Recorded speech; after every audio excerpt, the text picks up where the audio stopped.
Hey designer, my name is Alex and welcome to this free course on Adobe XD 2021. In this class we are going to cover basic tools of Adobe XD and I'm going to guide you through my design process and show you all of the main tools and features that Adobe XD has to offer so that you can be a better UI UX designer. I am a design products creator and so far I have over 500 products which I have created.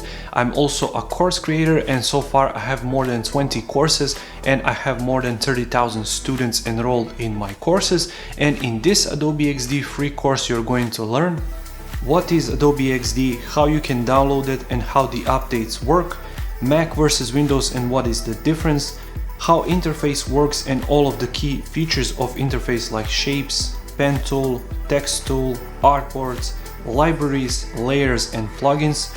We are going to explore Repeat Grid and what it can do for your design, how you can use masks, which are 3D functions in Adobe XD, how you can use mockups, which are the shortcuts to improve your speed, working with different files and how can you open different files and work with them in Adobe XD, how can you work with free resources and what is the difference between free and premium resources and why one is better than the other, using UI kits to improve your workflow, creating a design projects and going from creating design, prototyping your design, sharing your design with clients and developers, exporting your design, creating a design system, creating design tokens, creating style guide, how to create great presentations, and finally future of design tools.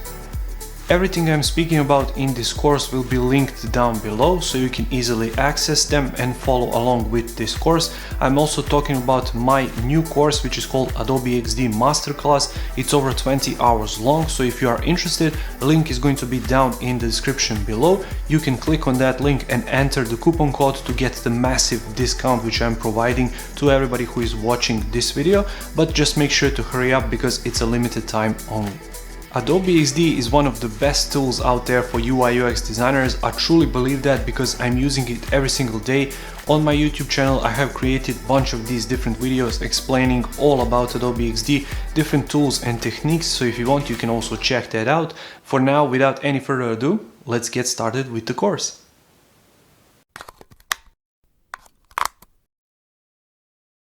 Adobe XD is a UI UX design tool created by Adobe. You can design, prototype, share and collaborate all within one app. You don't need to change the apps, you don't need to install separate things on your machine. You can do it all inside of one app. It's great because it's free to get started and you can get started simply by downloading and installing Adobe XD on your machine. I'm going to show you that in the next section, but basically what you can do in this tool, if you check right here and start scrolling down, you can see it's for design. So you can create mobile app design, you can create website design, dashboard design, whatever kind of UI UX design you want. You can even create style guides and you can see you can prototype, include different interactions, include different animations. You can share with clients, with developers, with your teammates, all with Adobe XD. And you can click start here for free to download and install Adobe XD, and that's what we're going to talk about next. Adobe XD works on both Mac and PC and it's quite simple to get started. On their website, as I showed you, you can simply click start for free. It will start the download on your machine and it will automatically install it. After it's completed that and after it's done, you're going to get this, which is Creative Cloud Desktop app, and this app is basically used for all of the updates that are regularly launched on Adobe XD, and you can expect updates every single month, smaller updates, sometimes even bigger, but usually every single year in October or November when it's the time for Adobe Max event, then you can usually expect bigger update from Adobe XD. But every single month they are fixing bug issues, they are adding new features, they are changing things, and you can always go to their user voice on their website and suggest a new feature you would like them to include in a future release of Adobe XD. So how it all works, as you can see right here in your Creative Cloud desktop app, and this app works on both Mac and PC, and as I said, it's used for updates to your Adobe XD or any other tool from Adobe's family. So you can see right here XD is up to date, where it says update available. You can simply click there and it will update to the latest version. If you uninstall it for some reason and you want to install it again, simply search for it right here and you're going to see it right here. It says install, and where it says install next to Adobe XD, simply click right there and it will install it on your machine. One more thing to note is differences between Mac and PC, and we're going to talk about that in the next section of this course. But before we move on to that, I just want to quickly show you this, which is basically all the apps they have, and you can see under this it says all apps or updates. Currently I have 5 updates to the software I'm not even using anymore. Categories, so you can divide by category, and you can see under UI and UX, you can click right there, and the first thing it launches is Adobe XD. It also launches Photoshop, Illustrator and After Effects, which are all the tools that UI UX designers are using, but in this short course we're going to focus strictly on Adobe XD and all of its main features and benefits. In the next section and in the next video, I'm going to explain Mac versus Windows and what is the difference, so I'll see you there. So as I said, Adobe XD works fine on both Mac and PC, and the crucial difference between those two OSs is how they look. So basically on Windows you have this hamburger menu in the top left, and because I'm working on Windows I'm going to show you that in just a second, but on a Mac you have multiple of these options simply dotted around on the top part of your screen, and that's really the crucial difference between Mac and the PC. And one more difference is recording of prototypes, because Adobe XD has this function where you can record your prototypes and you can share them as a video either to your clients, or you can share them on social media just to create a bigger influence around yourself. Basically the crucial difference between Mac and PC is in the Mac you have this native option where you can just click record and it's going to record, and you can click stop and that's basically the end of it, while on the Windows you have to use their game recording function, and you can access it by hitting Windows key and the G key, and then you can start your recording that way. I'm also going to show you that a bit later in this course. And finally, what I want to mention quickly is if you have Windows 7, Windows 8, Windows Vista, Adobe XD will not work on your machine. You need to have Adobe XD installed on your Windows 10 machine. Preferably, if you can install it on the creator update of your Windows machine, then it will work flawlessly, but it's not supported by older versions of Windows such as 7, 8 or even Vista. So that's what you need to know.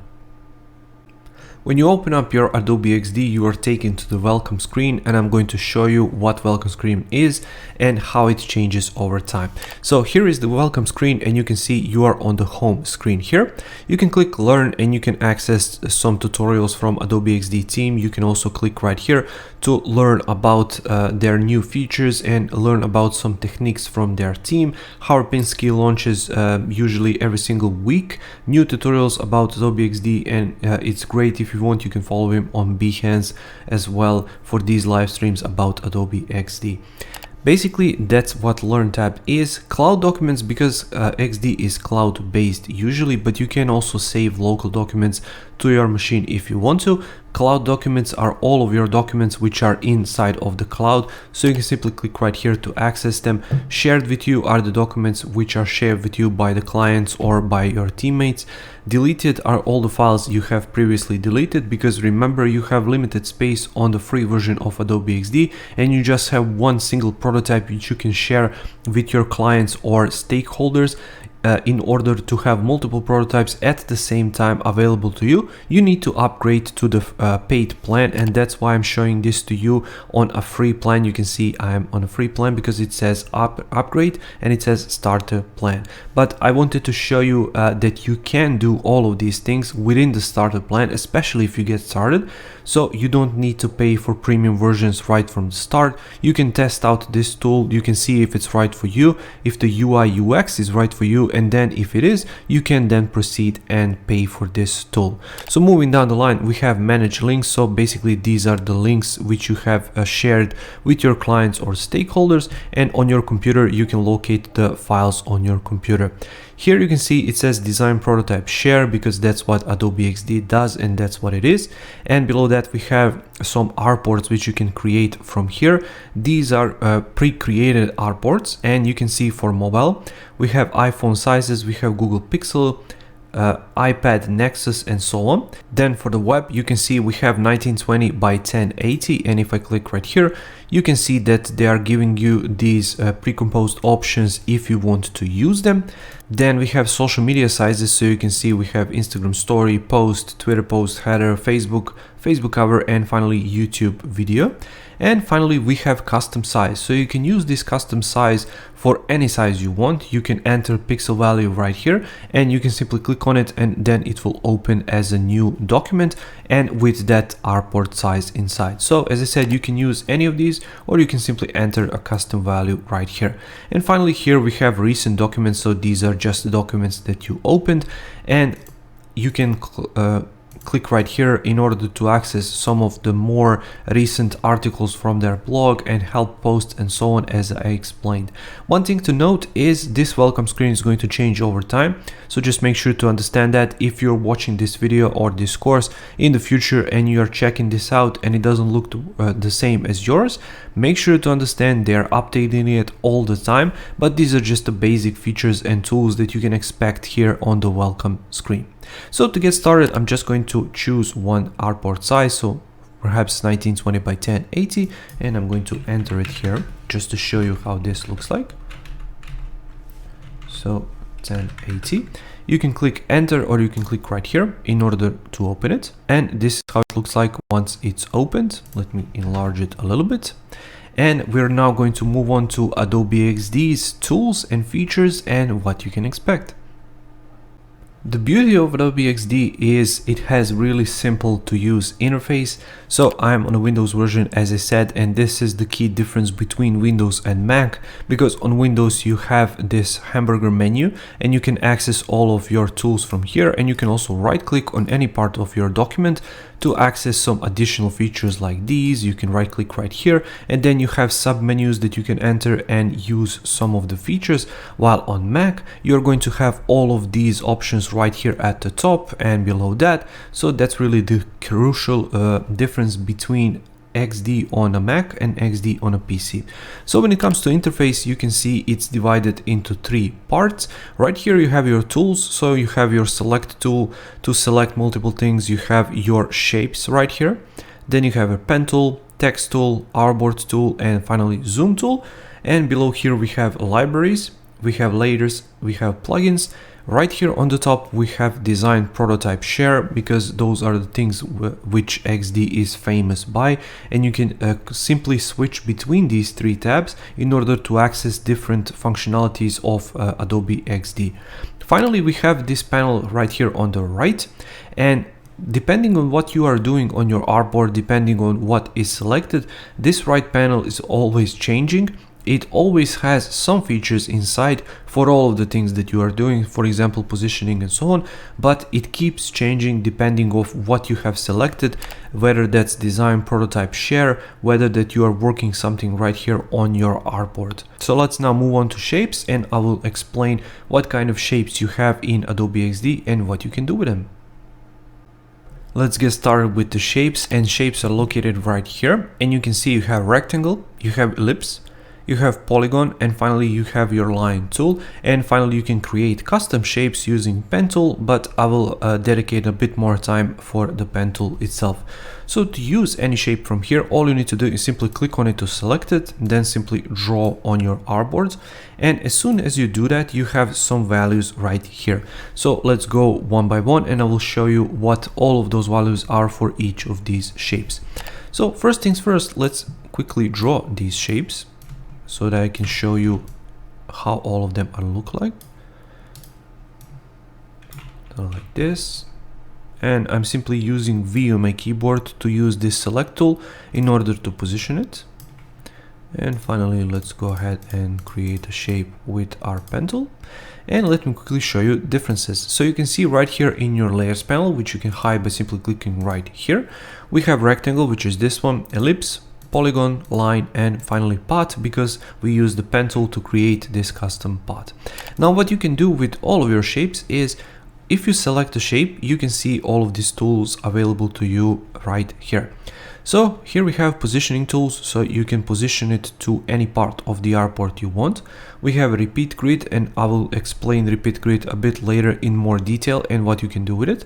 Then we have merging tools and Boolean operations. So basically you can select 2 or more of these tools, and you can add, subtract, intersect, and finally exclude overlap. And I really encourage you, if you don't know what all of these things are, to select 2 or more shapes and play around with them and see what you can do. But basically you can combine them into a single shape, or you can add some multiple properties to it, like for example excluded, outline, and more.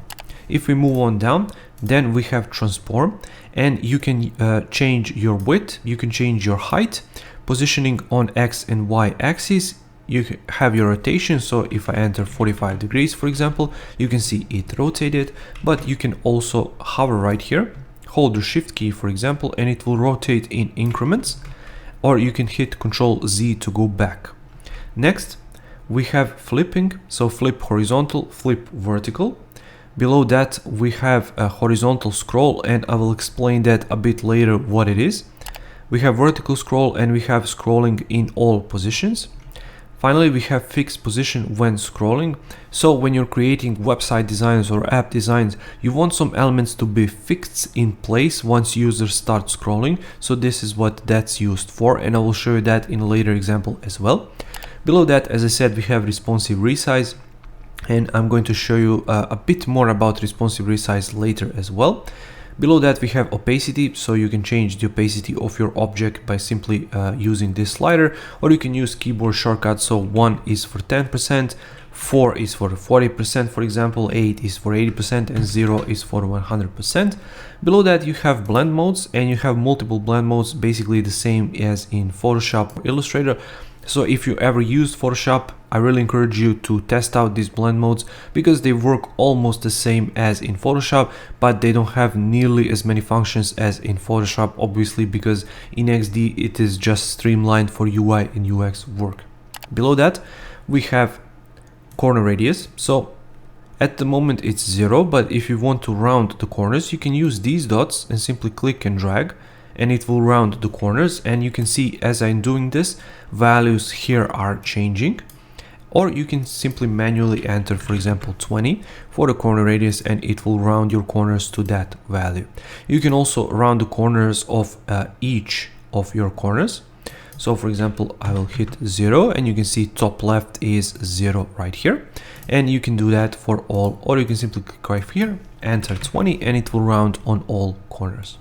Next up comes the fill color. You can click right there, and you can change the fill color. You can enter the hex code right here. So for example, 3EC6FF for a nice blue. And you have your border values right here. But before we move on to borders, you can change from color spectrum right here. You can change how light or dark your color is going to be. You can change the opacity of your color. You can add a hex code, or you can simply click right here to save the color as a swatch, so you can use it later by simply clicking on it, and it will apply to whatever object is selected or in your artboard. Next, if you click right here, it's going to open linear gradient or radial gradient, and basically you have these 3 options. So at the moment it's the solid color. If I click right here, you can see we have linear gradient, and you can add as many stops as you want. You can simply click right here. Then you can rotate your gradient to go from one side to another. And finally, for each of these stops, you can add a different color, or you can add a different shade of your color. You can also click and reduce its opacity like so for each and individual color. But radial gradient basically works exactly the same, but it's in circle. But I'm just going to use solid color for this example to keep things nice and simple. Below that, we have border, and if I click right here, you can see the border is disappearing. And if I increase the size, so for example 10, you can see now it's increased. You can also click right here to change the color of your border. Same story, opacity, hex code, you can also add it as a swatch, or you can click right here to sample a color for whatever you want. And let me quickly sample this blue color as my border.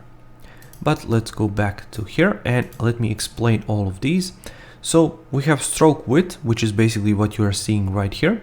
Then we have the dash, and if I set, I don't know, 50 for example, you can see that it's divided into these dashes, and gap is also 50. But if I increase the gap to 100, you can see now the gap is much bigger between these dashes. You can always go down to 0 and down to 0 and see how that looks like.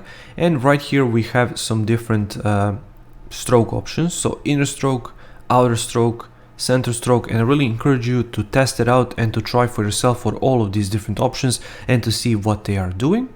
Next, we have butt cap, round cap, and projecting cap, and this is really useful if you want to have rounded edges on your lines, for example. Next, we have mitre join, rounded join, and bevel join, and this is basically how the corners are going to look like. Finally, we have the shadow. So this is the background shadow of your shape itself. So let's enter, for example, something really huge. So 20, 20, and 20. So this is the x-axis, this is the y-axis, and this is how much blur you want to use for your shadow. So if I, for example, increase this, you can see that it goes down on y-axis. If I increase it to here, you can see it goes right on the x-axis. And if I increase it to here, you can see that the blur value is increasing massively as I go up in size, and you can only go to 100. So that's basically how the shadow looks like, and you can also, same for the color and the border, you can change its color, you can go from color spectrum, you can enter hex code, you can use color swatch, and you can always lower it down in opacity from here. Finally, we have the background blur, and background blur option is really useful, but you need to have 2 or more elements in order for this to work. So let me switch this up a little bit. So I moved the rectangle above ellipse just so that I can show you how this looks like. So if I lower down my amount, lower down my brightness, you can just start to see the circle behind our rectangle, and you can see how that looks like. So I can lower my amount or increase it, I can increase or decrease my brightness, and I can increase or decrease my opacity depending on what I want to do. So basically that's how this works, and that's how this looks like. If you want, you can use background blur for all sorts of things inside of Adobe XD, especially useful for images if you want blurred backgrounds. If you want to use something like glass morphism in your design, then you can use this option with the background blur. Finally, we have mark for export right here, and this is really useful if you want to quickly export all of your files which are marked for export. You can simply click right there to check it out, or you can always go right here and says mark for export, and then you can quickly export all of your files which are marked for export later for designers, developers, or clients. So if we move on down, basically you can see that for all of these we have some of these options. Some of them are the same, some of them are a bit different. And finally for this one, I wanted to show you because this is the polygon tool, which is this tool right here. And you can share how many corners you want. So currently it's at 3, so it's a triangle. But if I change it to 5, you can see how that looks like. If I change it to 8, it looks like that. You can also increase or decrease the size of your shapes by simply holding your shift key and clicking in one of the corners to increase or decrease the size of your shape. As we explained, you can change how big the border is going to be. And finally, we have corner radius here like this. So let's go with 20. And you can see that all of the corners for each of these corners is going to be rounded no matter which value I enter right here. Finally, we have the star ratio, and I don't know, let's say for example 50, and you can see that it creates these different stars. So if I enter, let's say 10, you can see it's kind of a cog, or 70. So it creates these different sort of shapes right here. But if I go to 100, it's going to go back to our original shape. What you can also do right here is hold like this and then like this. So greater than and then number 3, press enter, and it's going to create a heart, which is a simple hack that Adobe XD team created just to make your life easier when you start creating these icons. So basically we have the same options as we always did. So now you can create, you can edit the fill color, you can edit the border color, and you can always go back to where you were previously. So you can create all of these different options. So for example, let me create 3, and I can go to my fill color to something like this. You can add your background shadow, background blur, and all of these options which we explained. Finally, let me quickly cover this pen tool part, and I'm going to go back to it in just a second and explain the pen tool. So what you can do with it is exactly the same for all of these shapes, but this is just a custom shape that you created using pen tool.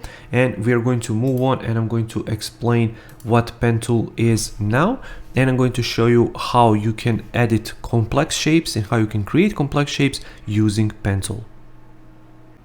So as I said, you can use pen tool to create all sorts of shapes, but usually you're using pen tool to create these more complex shapes, like this one is, which I created. But let's go once again.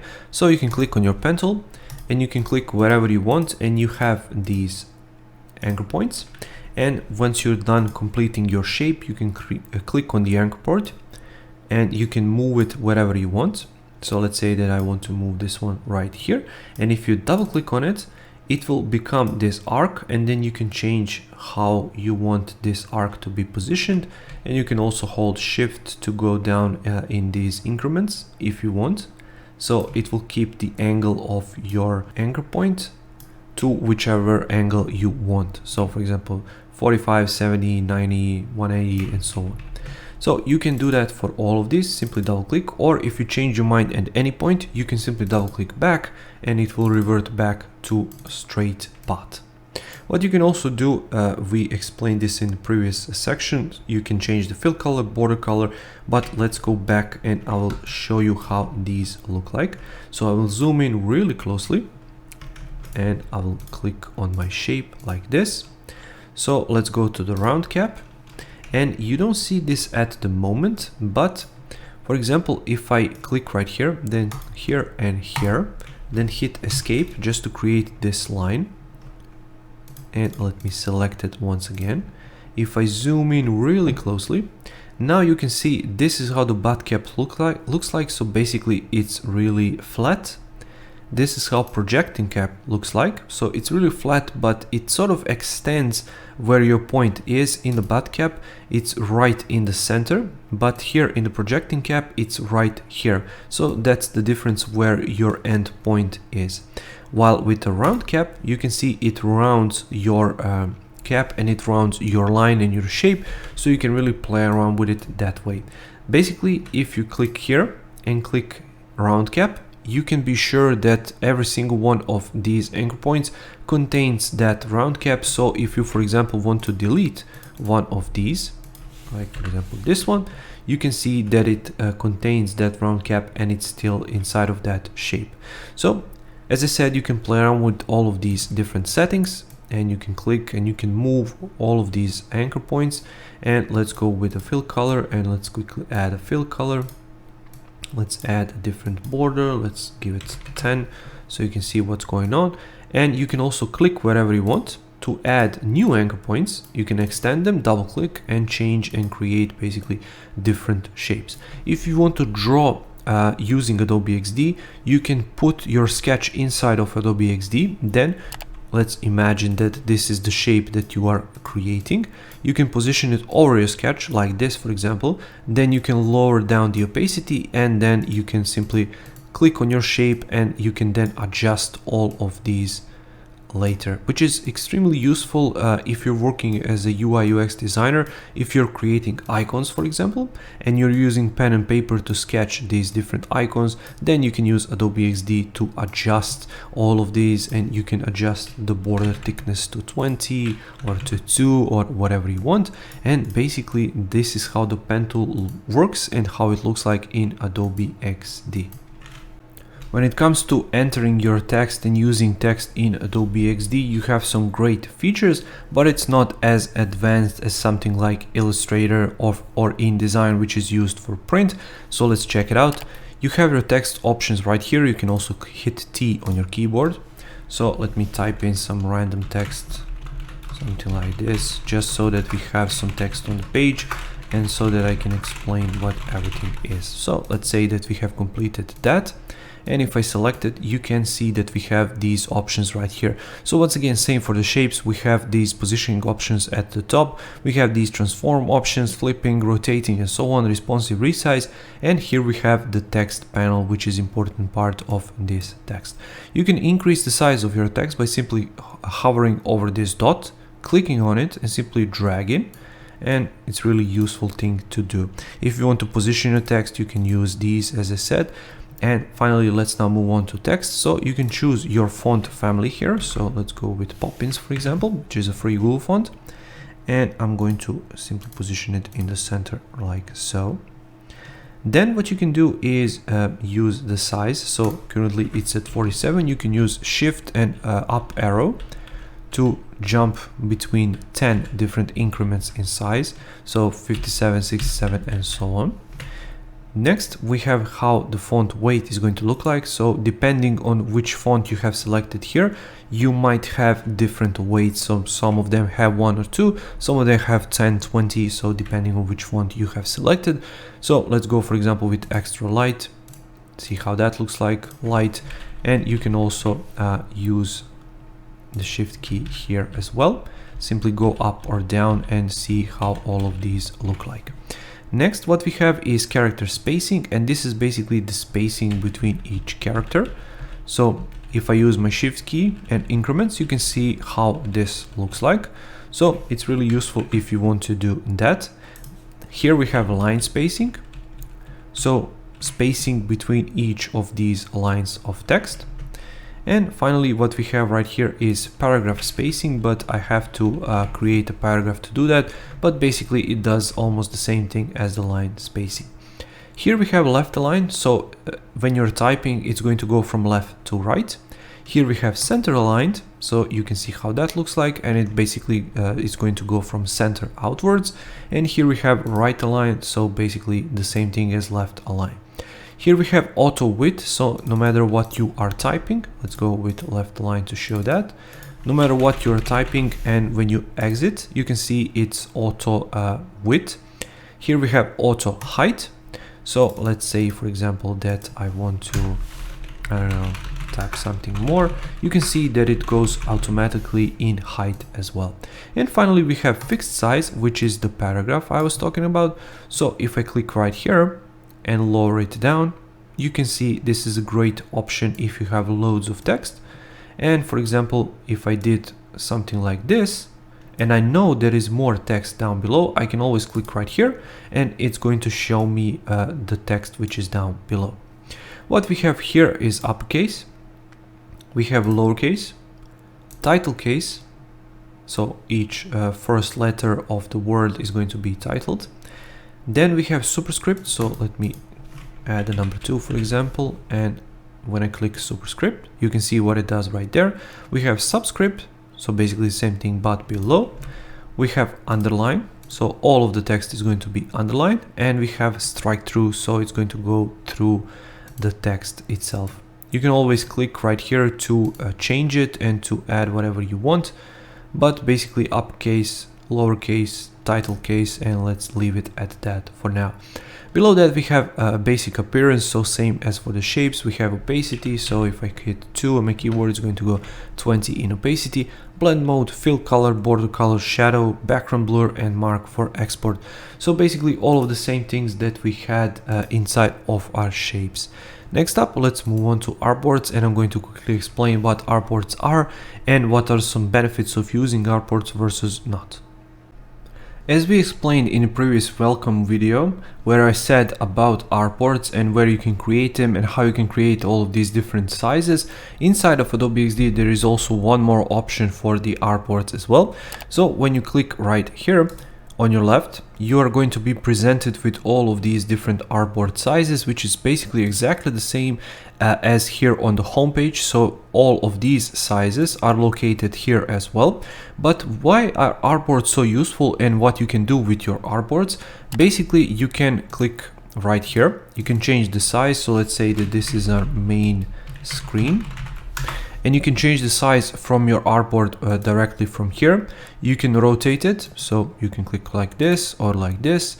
And let's say that I want to change the size to, I don't know, let's say something like 2453 for whatever reason. It's going to extend to here.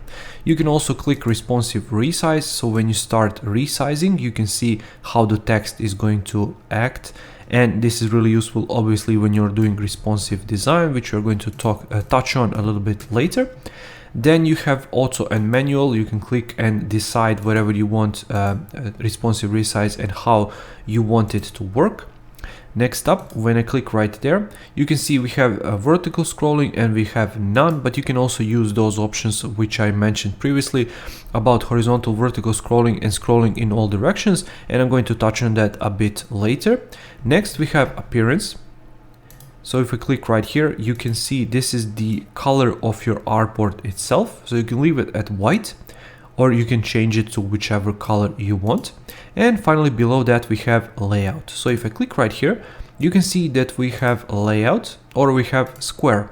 If you have your square size, you can change it to here. So square grid size of 8, I can change it to something huge like 80.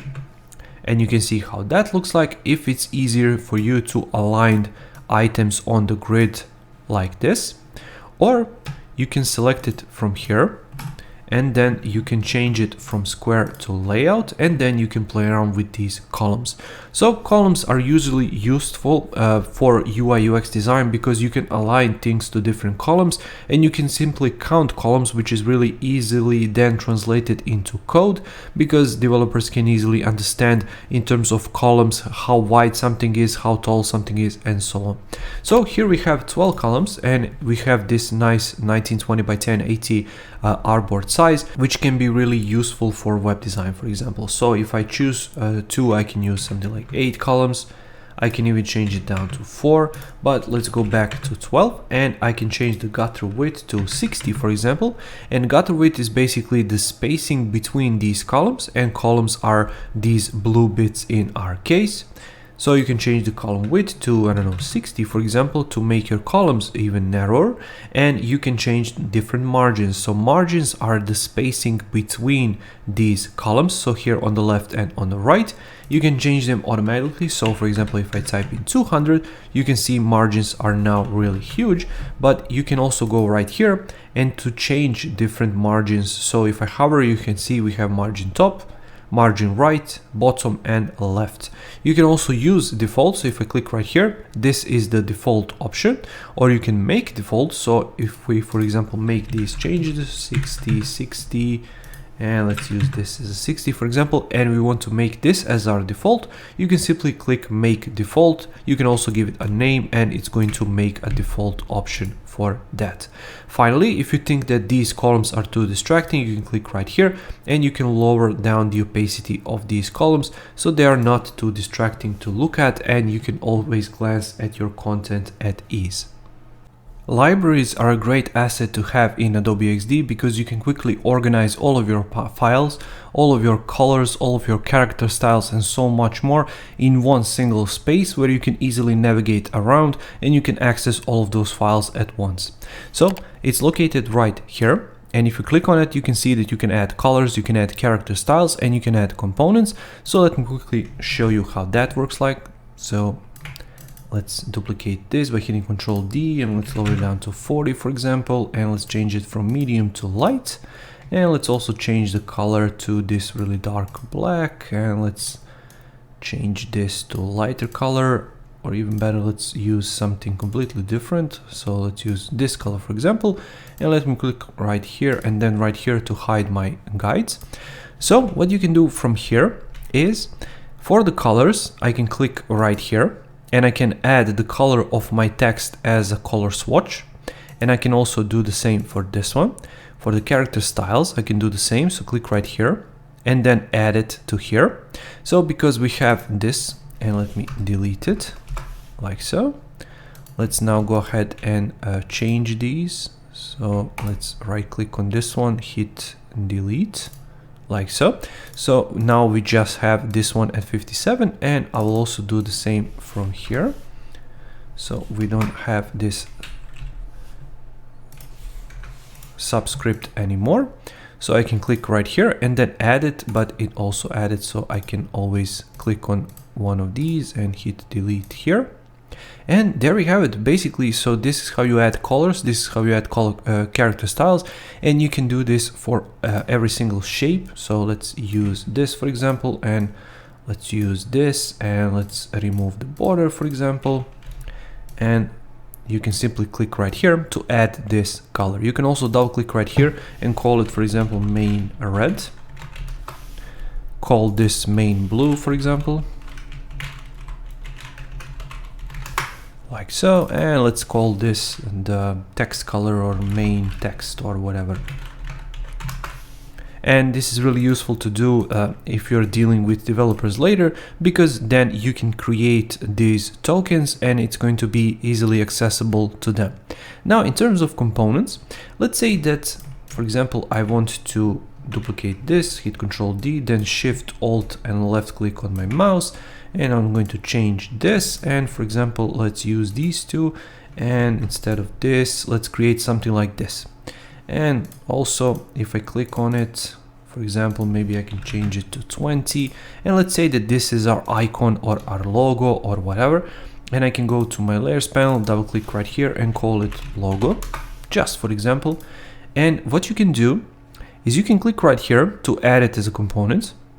You can also click right here to add it as a component, or you can hit Ctrl or Command K on your keyboard and you can add it as a component. So for example, if you want to create a new artboard, and let's say that we want to create this one, you can click on your logo, drag it and drop it right here.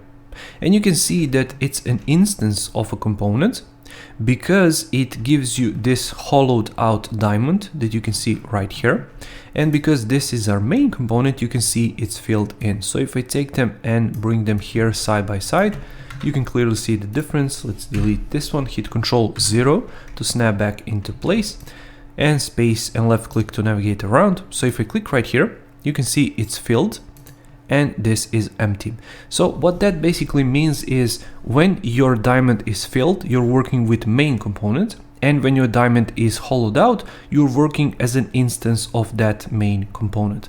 What that basically means in plain English, whatever changes you are creating and making to the main component, they are automatically going to translate to the child component, or this hollowed out diamond in this case.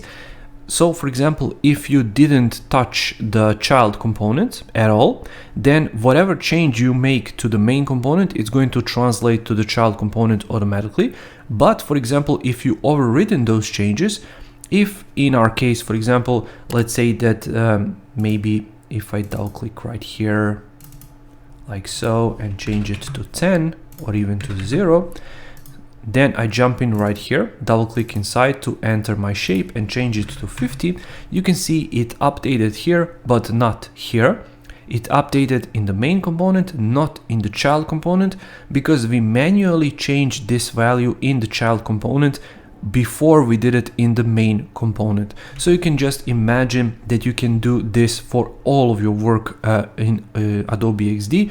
So let's just imagine that you, for example, created a navigation for your website, and as a main component you have it as so, but as a child component, let's say that you have items selected in your navigation, so it's not going to change in the main component, but it's going to change in the child component. But in the child component, you didn't change background color, for example. So you can quickly jump into main component, change the background color, it's going to update all of your child components, and you can have as many child components as you want. In this case, I only have one just to demonstrate how this looks like.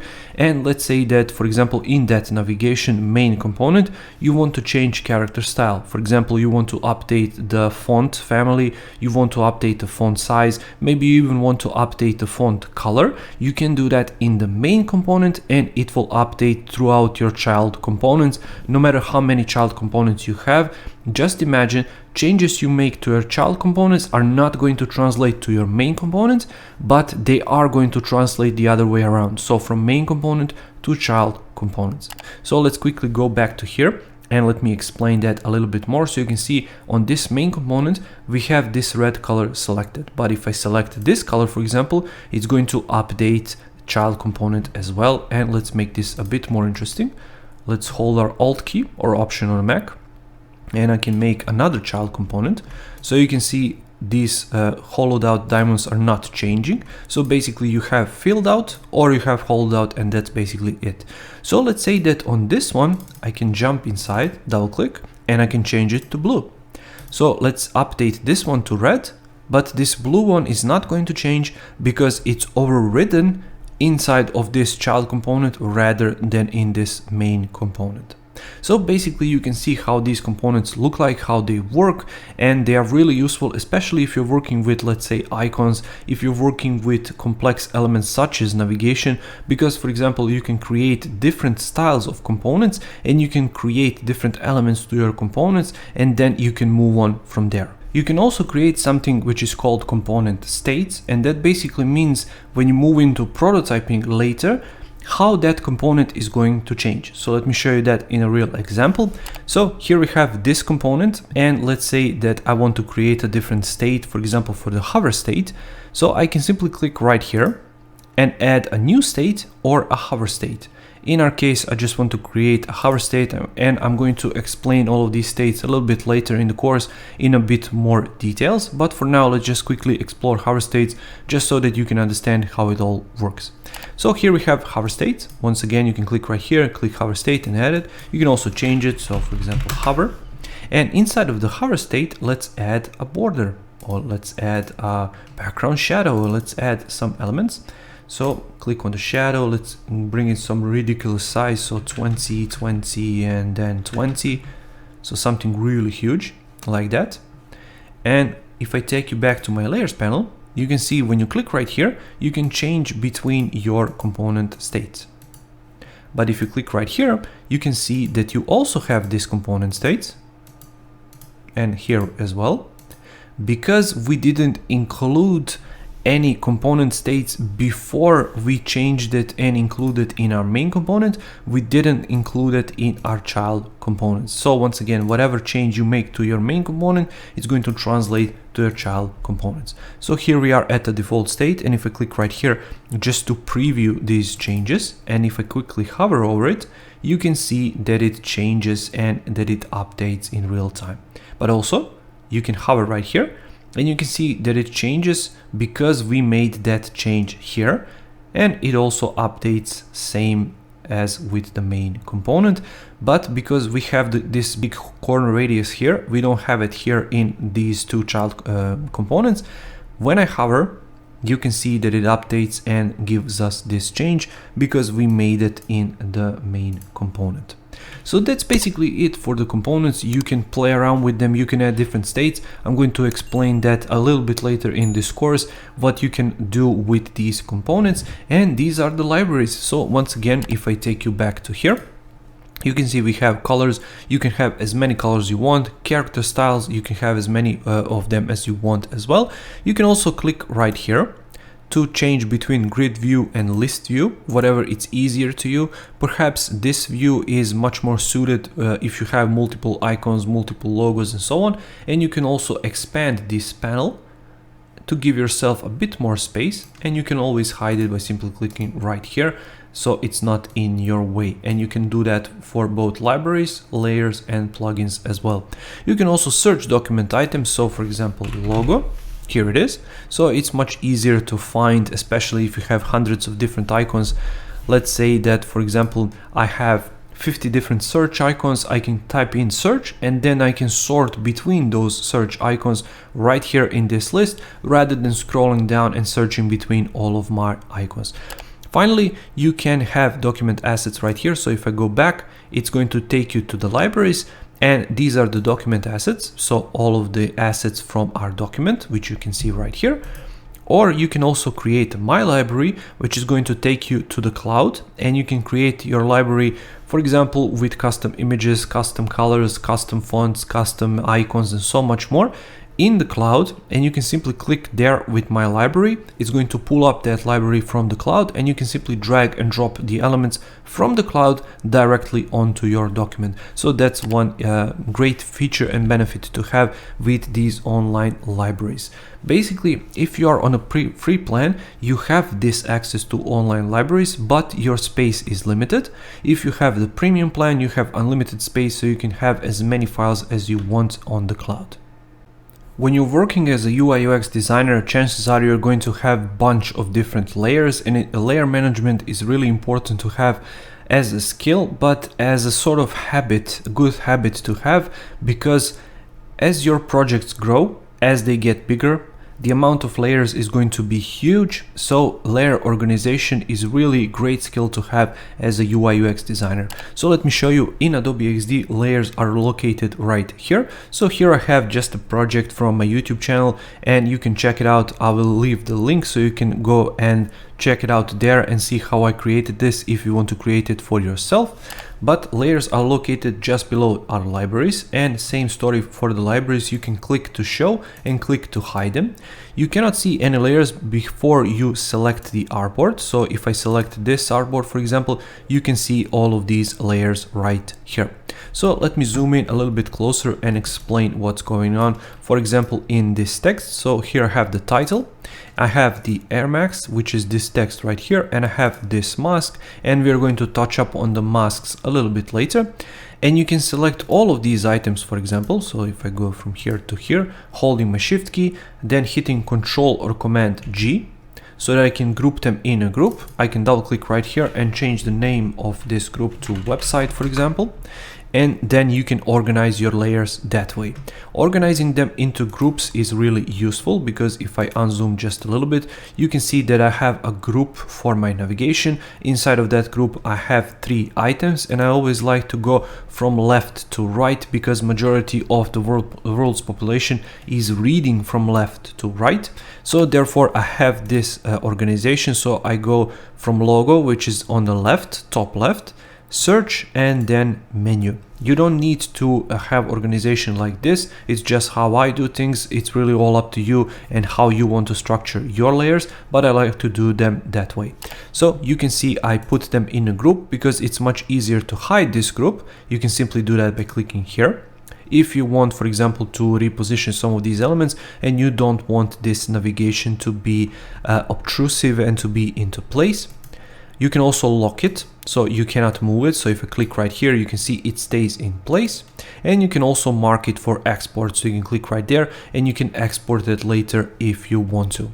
You can also leave some items outside of the groups, as I did right here, but you can put them, for example, I have a group and an item. I can hit Control G and put them in a separate group. So it's really all up to you how you want to structure your elements. You can, for example, also divide the page to top part, middle part, bottom part. You can combine your elements that way. So it's really all up to you and how you want to structure your elements inside of the layers panel. You can also reorganize some of these. So you can select a group, for example, drag and drop it below certain elements, and you can also do that for the elements. You can put it all the way down here, and you can hit Control 0 as many times as you want to organize all of your layers. That's basically it for the layers, but they are really important, and I cannot stress enough how important it is, especially if you're getting started. Learn to name your layers, because you're going to be quickly caught up in this moment where you don't know what anything is because you didn't name it correctly.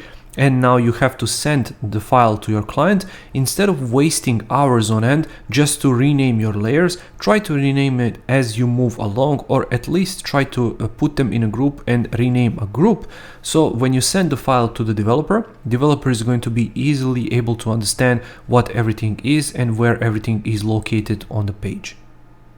Plugins are really useful thing to have in Adobe XD because it expands XD's functionality and goes back and away from basics, and you can really do some really advanced things in Adobe XD by using plugins. So plugins are located right here on the left. You can click right there and it's going to show you the list of currently installed plugins. Now these are just mine plugins. If you're just installing Adobe XD, this list is going to be empty, so you have to start installing plugins on your machine. And to do that, you can simply click on this plus icon right here. It's going to take you here, and here you can discover, browse and manage. If you click manage, obviously you can see all of your existing plugins, and you can hit update all.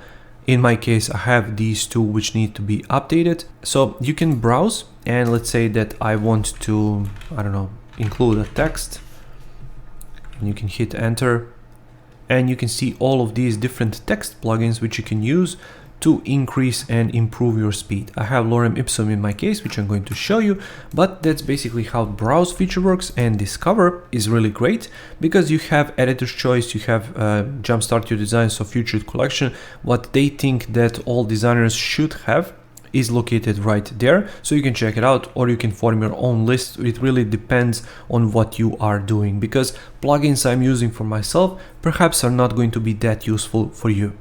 Here we have essential plugins, so document chat, fancy maps, list plugin and glitch. I really recommend to use fancy maps because you can, for example, install a quick map right there. It's going to pull information from Google Maps and it's going to integrate that really easily. You can connect XD to your favorite apps, so if you're using Slack, if you're using Zeppelin, Dropbox and so on, you can connect it. We have collections, so popular sketch plugins if you're doing some wireframing, for example, copywriting and localization, testing and usability, so for all of these different features. And you can also browse through categories, so collaboration, tools and automation, usability and testing, publishing handoff and design assets. So let's say that I want to click on the design assets. It's going to show me different plugins which are in the design assets category, or I can simply click right here and search between these different categories or search directly from here. Basically, when you install a plugin, so let's say I want to use this UI faces, and I can click on it to install it. You can read a review, or you can click on the plugin, you can see what it does. You can see all of these different examples, and you can see the tags, what's new, so updates, rating, you can see who made it and so much more. So that's basically it. How can you use and update plugins, where they are located, and let's now explore some plugins. So here I have this text, and let's say that I want to edit this text, but let's say that I just created it and I don't know what to include there. What I can use is use a plugin called lorem ipsum, for example. You can simply select your text, click right here, fill with placeholder text. You can choose whatever you want from here, and let's see, end with punctuation mark, let's say period. Include line breaks, you can uncheck that or check that, whatever you want.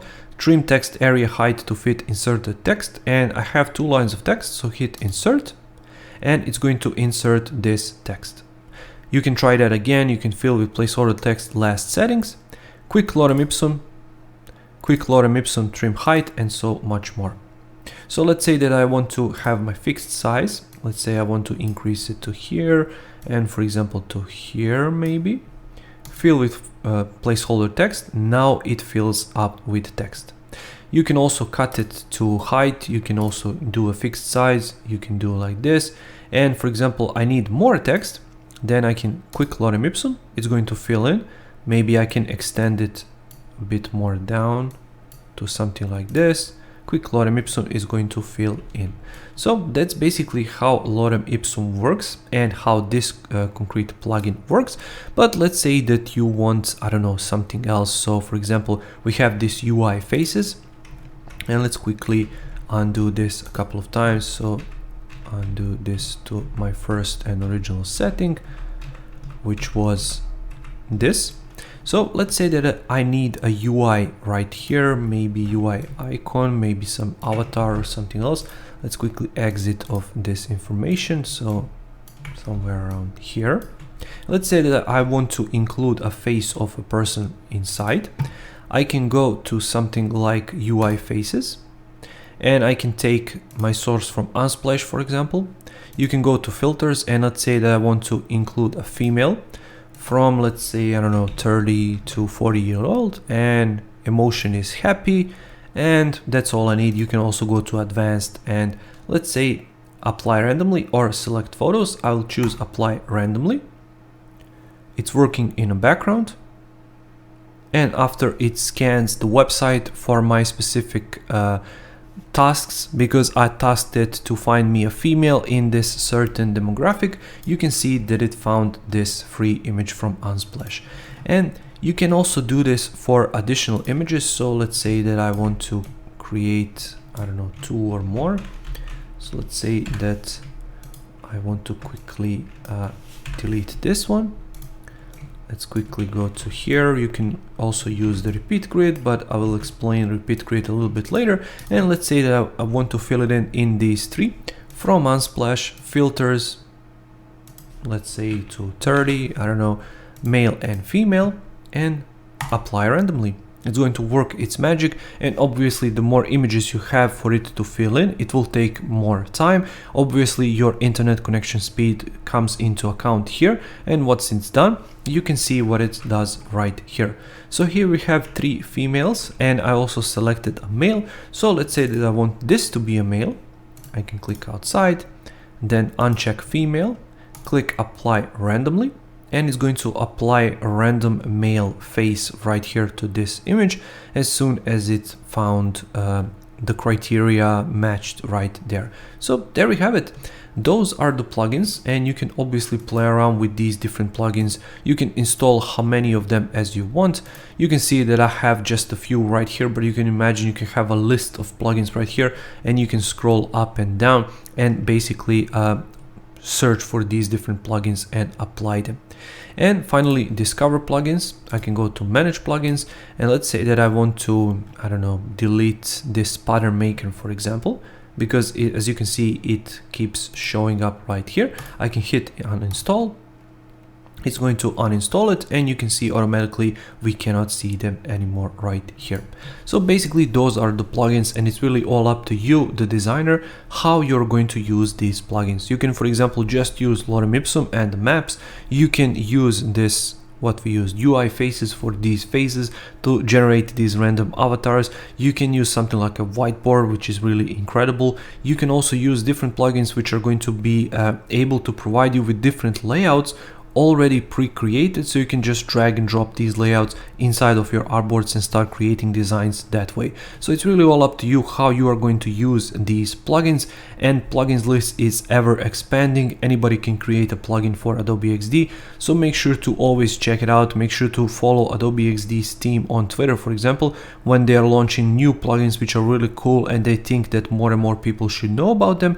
They will always post to Twitter, for example, and to their Facebook page, so make sure to follow them there for all of the latest plugins and news about plugins. Repeat Grid is this amazing tool in Adobe XD which is able to cut short all of these boring tasks of repeating elements. So instead of copying and pasting different elements, then positioning them below each other, you can simply use Repeat Grid to do these tedious tasks. So here we have this design, and I'm starting with a wireframe, and let's say that I want to create a list of these popular hotels. So first things first, let's quickly get rid of some of these elements, and I'm going to move them all in a group like so. Control G, and then I'm able to simply move them down, and let's get rid of this. So let's say that I need to fill in this space and that I need to include some more information. What I can do is simply select this and hit Repeat Grid. What that's going to be allow me to do is expand the amount of all of these different elements. So let's say that I want to create 2 of them, and I want to align them on the left with these right here at the bottom. And let's say that I want to create, I don't know, 3 or 4 more, for example, something like that.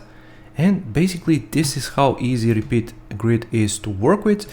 And then if you have your text files with you, then you can easily drag and drop a text inside and you can easily change it.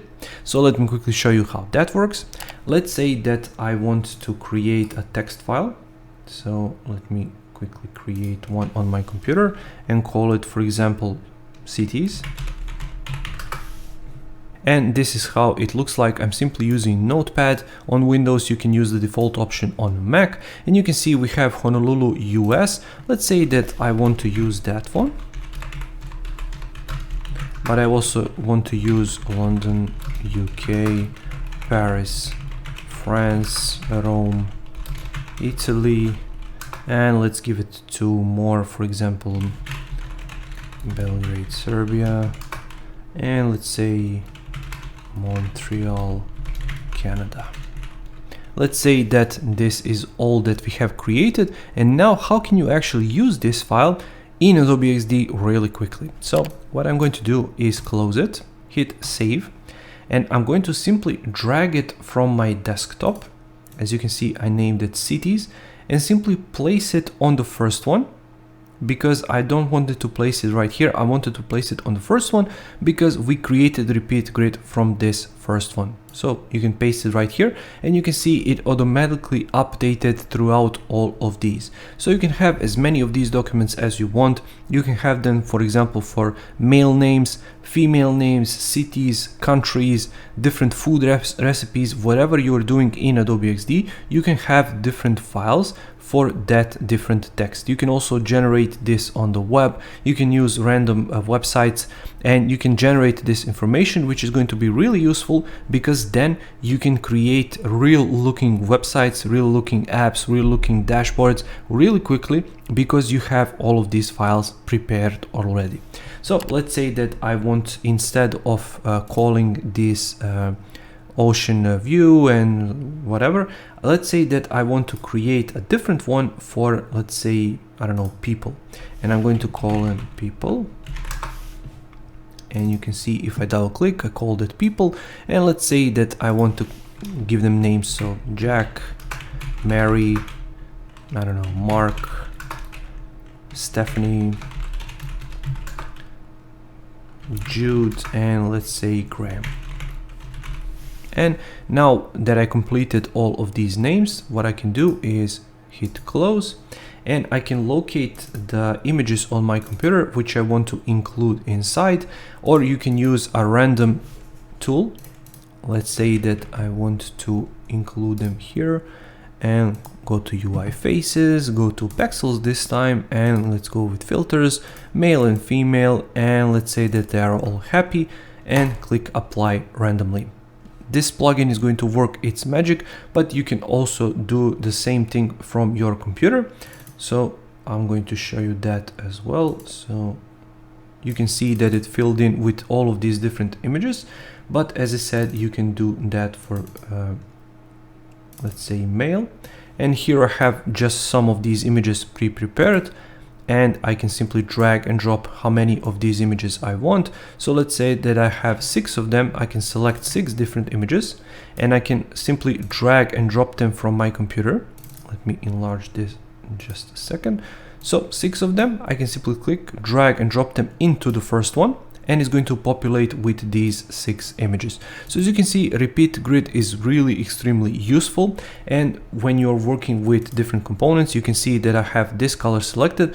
Perhaps I want to edit this color. I can right click and I can simply go to edit, and let's say that I want to use a bluish version of that.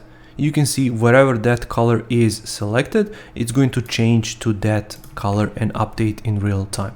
So you can see it's really useful to work with Repeat Grid. It's really extremely simple. All you need to do is simply create one instance of whatever design layout you want, hit Repeat Grid, create how many variants you want, and you can also use files like I showed you with the text files, unlimited number of files. So as I said, you can do one for the names of the cities, names of the countries, and so much more, or you can simply use plugins to apply different layouts, different elements to your Repeat Grid designs. If you want to have portions of your elements or of your designs hidden from view, you can always use masks in Adobe XD to achieve that. So let me show you on my example how I use masks and how you can do too. So here I have an example of the animation of my button. So if I hit right here, just quick preview, and click right here, you can see a lot of it is going on. And you can see this whole tutorial on my YouTube channel, but basically a lot of these different things are happening, and all because of the masks. So if I jump in right here and show you on my layers panel what's going on. So obviously I have a different component and different component states with different animations. Once again, if you want to check it out how it's done, check out my YouTube channel. That video is going to be there, so you can learn how I did this. But basically here we have this button, and the thing we are interested is mask. So basically how masks work is you can see that we have all of these different elements inside. So we have delivery truck icon, which is this right here, delivery sent, which is the text you cannot see at the moment, purchase now, which is this text right here, and obviously button. So how I created this mask, for example, let me quickly copy all of it. So hit Control C, and let's say that I want to hit Control D right here, and let's delete all of these things, and I will right click, ungroup component, right click, ungroup mask, and hit delete right here. So once again, what we have right here is this delivery truck. Let's say that I want to position it right here. We have delivery sent, and I want to move it out of the way to somewhere around here. And we have purchase now, with which I want to move right here in the center. So how can I mask everything so people cannot see this delivery sent? And let's even change its color, because it really doesn't matter which color it is. So how can you do that? Simply duplicate this, which is the original button, hit Control D. And basically in our case, because I want to see what's going on, I want to expand it just a little bit. So Shift, Alt and left click, I can expand it to here. I can include the border, remove the color, just so that we can see what's going on in our case. Position it right here. And all you need to do is simply position it to the top, click on it, hold your Shift key, click right here to select all of your items, then hit Shift Control M or Shift Command M on a mask, and it will on a Mac, sorry, and it will create a mask of all of these components. So basically what happened here is mask has hidden components and elements which are outside of view. So basically your view is your mask, and because our mask is this big, everything which is located outside of our mask cannot be seen. Everything which is located in can be seen. So basically you can see that I can move this to here maybe, and you're not going to be able to see the whole truck when I click outside, because it's masked from here. You can obviously move your mask down a little bit if you want to, you can move it up, you can play around with it, and you can create masks using pen tool, for example. So if you have complex shapes that you need to select, you can obviously use pen tool for that, and then you can place that shape you created using pen tool on the top of your layer stack, like I did with the copy of my button here. Then simply select it, select everything below that, hit Shift Control M or Shift Command M to create a mask, and then you can play around with it. Obviously you can create different states like I showed you here, and let me show you one more time in our example what's happening here. So in the first state, when users click or tap Purchase Now, it's going to disappear, truck is going to drop, disappear, button is going to appear once again, and we have this delivery sent. So as you can see, everything is done with a mask, everything is done with the component states. So masks are really important and really powerful tool to have in Adobe XD. So I really encourage you to test it out and try it for yourself and see what you can create using masks. Adobe XD has some 3D functionality, and although it is really limited, it's a great thing to have and a great option to have just to spice up your designs here and there just a little bit. But it's important thing to note that Adobe XD is not a 3D tool by any means. If you want to learn 3D, I really encourage you to test out free tools such as Blender, for example, just to understand what real 3D is and what you can do with it. But in Adobe XD you can really do some fun stuff, so let me quickly show you one example. This is the video I have created recently on my YouTube channel, and you can check it out there as a tutorial to see how it's done. But basically, if I zoom in, I have all of these cards, and let's say that I want to create this card to be 3D, all I need to do is simply click right here. This thing appears and you can click and rotate, and you can see it's really basic. So as I said, it is 3D, but at the same time it's not really all that advanced, but you can do some pretty cool things with this tool. So if I quickly show you what I have created for that tutorial, if I click right here, then click here on the preview and click right here, you can see that it goes from stock, which is this one, to 3D with just a single tap. So you can see your options are really limited with this 3D function. So let's explore it a bit deeper. So once again, if I click right here to go inside of my 3D option, what I have right here are width and height. So basically the same thing, X and Y, same thing, but here we have these three.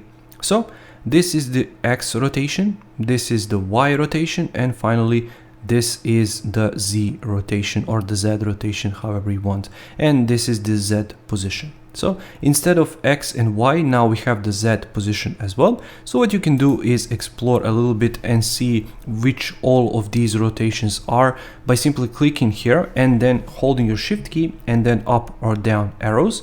So if I take you 10 increments at a time, you can see what X axis is. If I do the same, you can see what the Y axis is, and you can go the other way around to negative, and it's going to change to that way as well. And you can also click right here and to see what's that doing. So you can go, for example, 30 like this, and then you can play around with 30 like this, and perhaps, I don't know, 30 like this, and you can have these crazy shapes in 3D, or you can simply hit 0, tab 0, tab 0, and then enter. It's going to go back to the default option, and it's really important if you want to get out of the 3D, you really need to hit this right here, which is the 3D transforms, or you can use Control or Command T to go inside. Then it's going to exit from the 3D. What's really great is you can use different component states with 3D. So for example, this is my default state, but you can just imagine that, let's say that I want to use different, let's say, background shadow or different colors or whatever else in my next state. So let's say that I want to, I don't know, this first state to be like this, but when they click, background is going to change the color, this is going to change the color, and so much more. So let's say that that state is going to be called clicked state.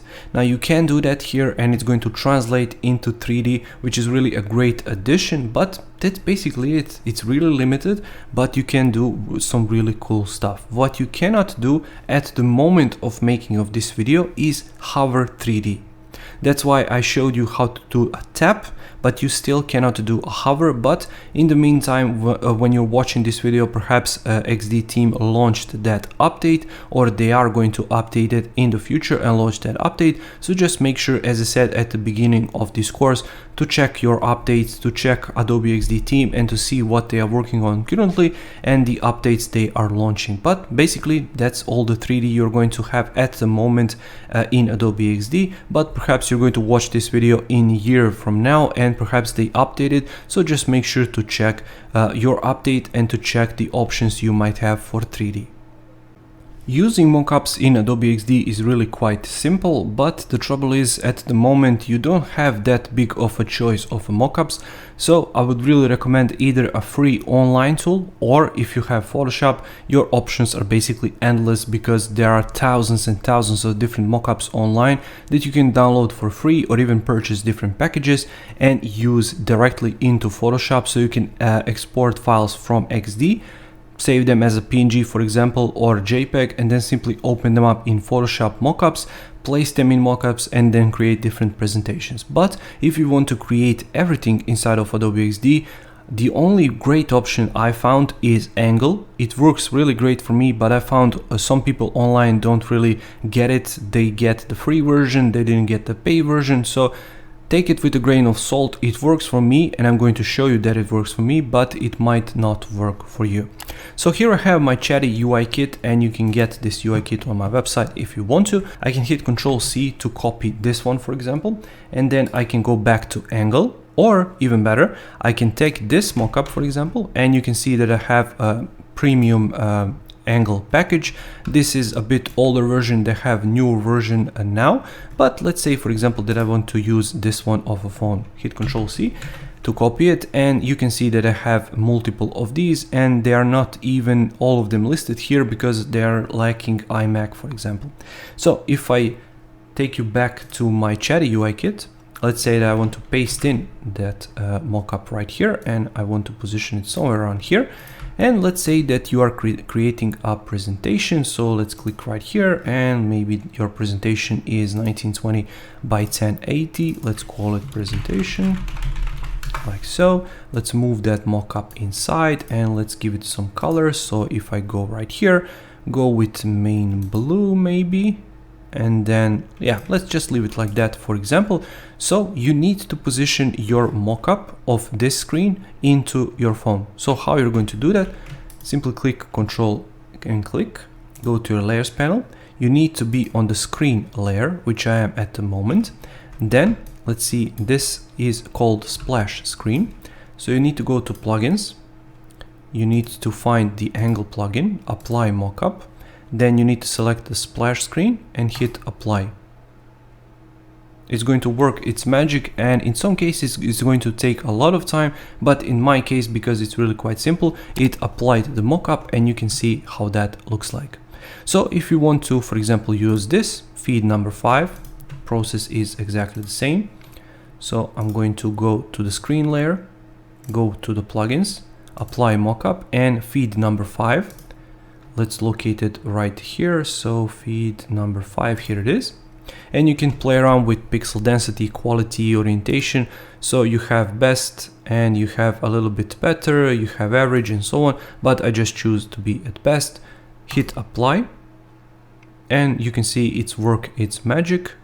Depending of how big your screen is or how tall it is, how many different elements are inside, it's going to take you more time or less time, but as you can see, it takes just a few seconds in my case. So as I said, this is really a great thing to have, and let's go back to this, and let's say that now I want to use this mockup, or even better, let's use, I don't know, this one.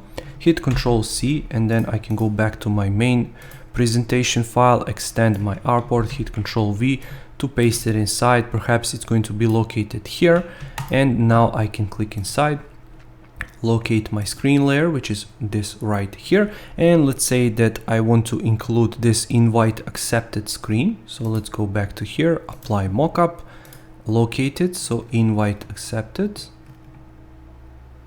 Let's see where it is located.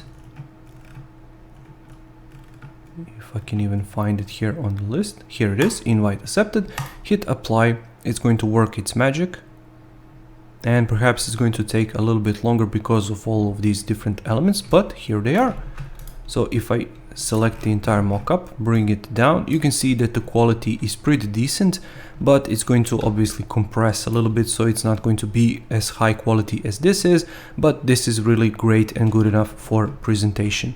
So basically that's Angle, and you can go to their website. You can simply type in Angle for XD, for example. It's going to take you there. As you can see, it works in my case, but I found online some people say it doesn't work. So what you can do is install their plugin. As you can see, here it is right here. You can simply go to plugins list.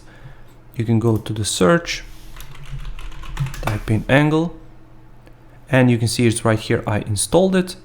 And after you install it, go to their website and check out the free version of the mockups they have. See if you like it, see if they work for you. If they do, great. Then you can really decide if you want to purchase the full premium package. And you can see in my case, if I show you that one more time, how many of these mockups there are. This is also not the full story, because you can also get all of these wallpapers. So this is how it looks like. So you can get these wallpapers and you can use them in your designs, and they are extremely big. So let's say this blur number 1, and let's go back to our Angle and let's go back to our design. So let's say that I want to include image here. And let's go inside to this background, for example. I want to include this blur. I can simply drag and drop it inside, and you can see how big this is if I double click.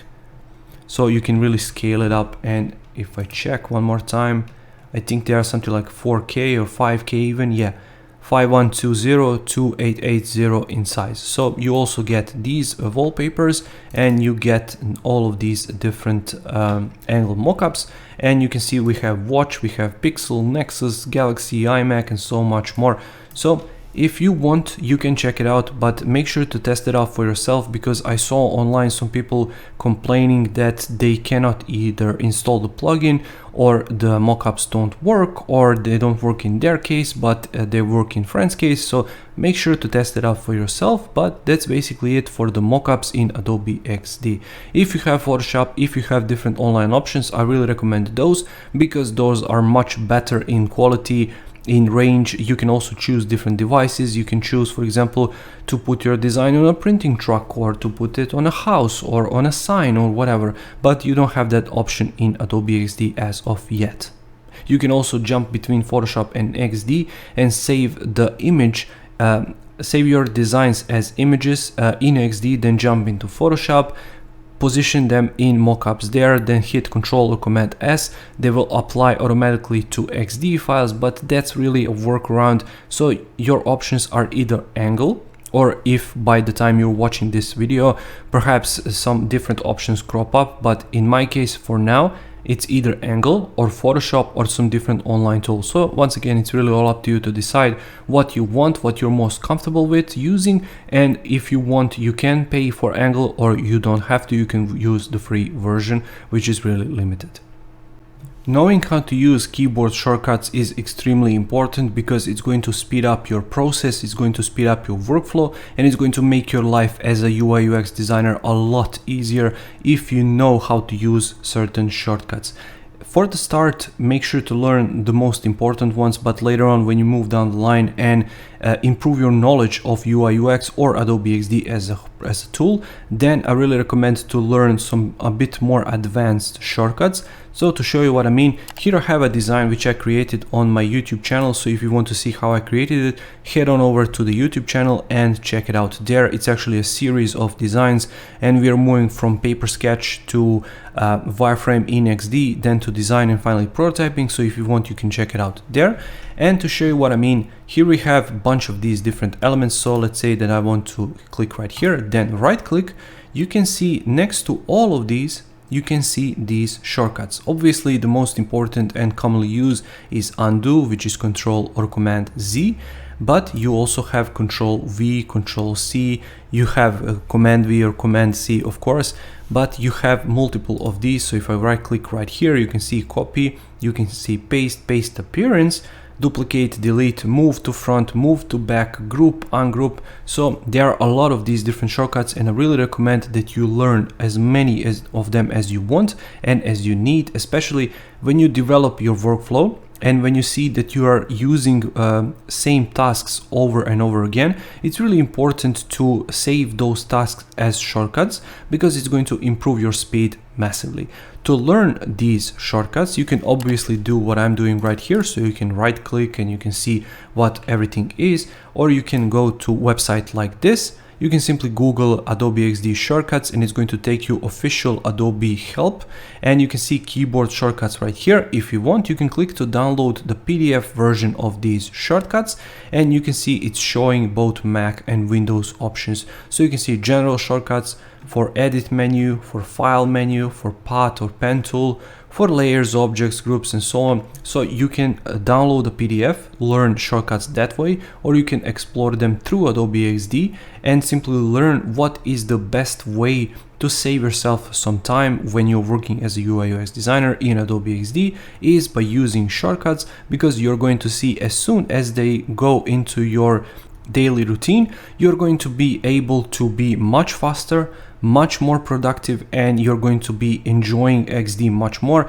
because you're not going to think and overthink what you're doing, because your mental capacity has increased with all of these XD shortcuts.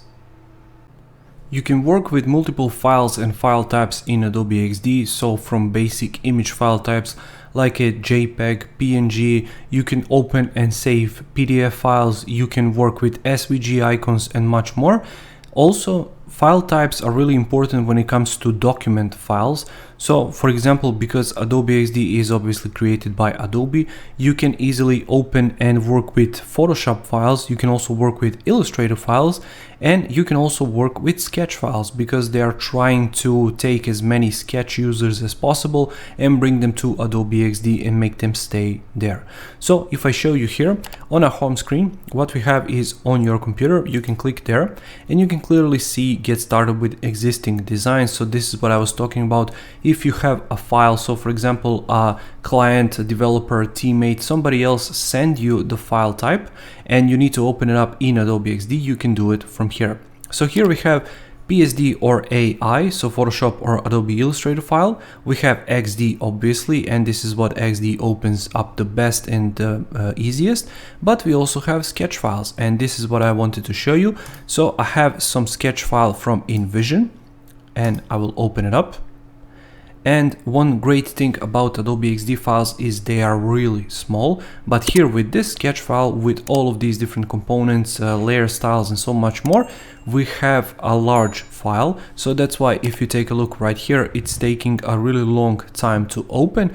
But what Adobe XD is trying to do is open up this Sketch file and convert it to Adobe XD file. So as you can see, it starts filling up with these components, and it's going to show a bit more now, as you can see.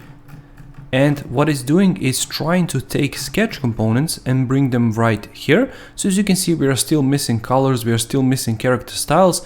But if you update to these fonts, which are missing in this case, they are going to appear here in the character style panel. But basically, this is how that is going to look like. So we have welcome screen, we have mobile version. If I scroll down, we have tablet version, and finally we have web version here as well. We have UI colors, so this is basically their sort of style guide.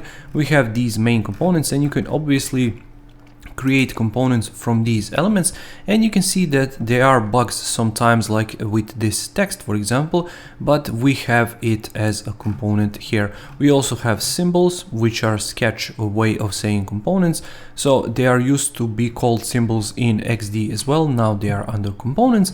So basically this is how that looks like. So you can see it does look quite a bit messy, but you can still work with these files. You can open them, you can save them as native components in Adobe XD, and then you can save the XD file later, and you can share that file with clients, developers, and your teammates. So finally, let me show you the structure. So if we take, for example, this symbol right here, and if I switch to my layers panel right here, you can see what we have. So we have this form, so we can edit all of these elements. Let's say that I want to change the color, you can see it updates really easily. We have this icon in the center, so you can easily edit the appearance of this icon. For example, we have this text, and let's say that I want to update this. So let's say that I want to extend the base and the button. So let's bring it up to here. Let's bring this text just a little bit down, so it's 60 between icon and this text and this text. So basically now this component is updated, and I can do the same for all of these other components. So we can locate it, it's called the form, and I can jump in right here. I can do what I told you. So click right here, type in the form, because as I said, we have multiple of these. So you can hover, you have form 2 instances. And finally, we have form of 2 instances of this one. So perhaps it's a better idea, and they didn't do that in the first case, because these are main components and mobile symbols. I will call this form mobile. So let's test it out, form mobile, which is once again why it's important to test out all of your elements. So we have form and form and form. But if we created it as a form mobile from the start, then perhaps we will be able to find it. Form mobile still doesn't exist, so you have to perhaps close the XD, then open it up again, and then it will update there and show there. But that's basically it. That's how easy it is to work with Sketch files. As you can see, there are clearly some bugs, and you need to find your way around those bugs. For example, you can delete these components from this file and then start over, or you can do what I did right here and then edit the components, close the XD file, open it up again, and it will show as a native component there. Then you can save it out as an XD file and you can share it with your developers, clients, or teammates. When you're working as a UI UX designer, obviously in every single project that you do, you need resources. Now, whether those are images, whether those are icons, mockups, whichever other resource you want to use, you have two choices. You can work with free resources or you can work with paid resources. Especially beginners and designers who are just getting started in this business tend to use free resources. That's why majority of designs online look exactly the same, because all of those designers are using basically exactly the same resources as everybody else. And that's the one key problem. And the other key problem is just selection that you have online. So if I show you with the images example, but this can also be translated to icons. Here I have Unsplash open, which is basically the golden standard of these free images. And you can see that you can scroll down and find some amazing images. So let's say that, for example, for my project, I want to use this image. I can open it up. I can see who the photographer is and I can download it right here. I will also have to leave the link to this photographer's profile because I will have to credit them. You don't have to do this necessarily, but Unsplash says it's going to be really nicely for that photographer in particular and for Unsplash's business as well to leave the link as to where you found your image. So you don't have to, but it's a really nice thing to do. Pexels does this as well as all of these other websites as well. So if we go back to the image, let's say that I use this image, but for example, I want to use a photo of this girl in some other positions, or let's say that I want to use the photo where you can see this girl as a whole. Perhaps she's sitting somewhere, she's standing somewhere. So let's see if we can find a picture. So you can see that we have this one image and this is the girl, but she doesn't have these flowers. So let's see if we can find something else. And as you can see, we are now stuck. So we cannot use that image in a series of other images. Yes, it is the same girl, but it's in different outfits. It doesn't have that those flowers on her face. It doesn't have that same exposure. Colors are not exactly the same. Outfit is not the same. So straight away we have a problem. So how designers are working around this problem? They're simply finding other models who are looking similar, with the similar exposure on those images, with similar color styles, temperatures, and so much more. But basically that is your workaround. Your designs are not going to be coherent because you're going to take image from this photographer with this exposure, this photographer with this exposure, and same story goes for the mockups. So for example, if you're using mockups which are not from the collection, like I showed you Angle collection is, then one mockup is going to have, for example, I don't know, iPhone 10, the other one is going to have iPhone 11, and then MacBook is going to be the older version, and so much more. If you're using icons, same story. Let's say that you're using outline icons in your case, and perhaps you really like the search icon from that outline pack, but for example, you also need a house icon and you cannot find the same style of icons in that pack. So what you need to do is use completely different pack from somebody else who made it. That's going to be a chore for developers because icons are not made the same way. Perhaps this icon is available as an SVG, this icon is available as a PNG, and then when you send those files to the client, you also have to say to the client if you want to use these items. So for example, this image, this icon, this mockup, you have to credit all of these designers because they created it, and under certain licenses you need to do certain things, otherwise you are risking a lawsuit. And that's really the main issue with these free resources, because over my almost 20 years in this industry, I found many designers out there complaining about somebody else coming after them, either a photographer or a fellow designer or a website, because they use a resource, especially from Google Images. Because when you're using resources from Google Images, you really have no clue who created it, why they created it.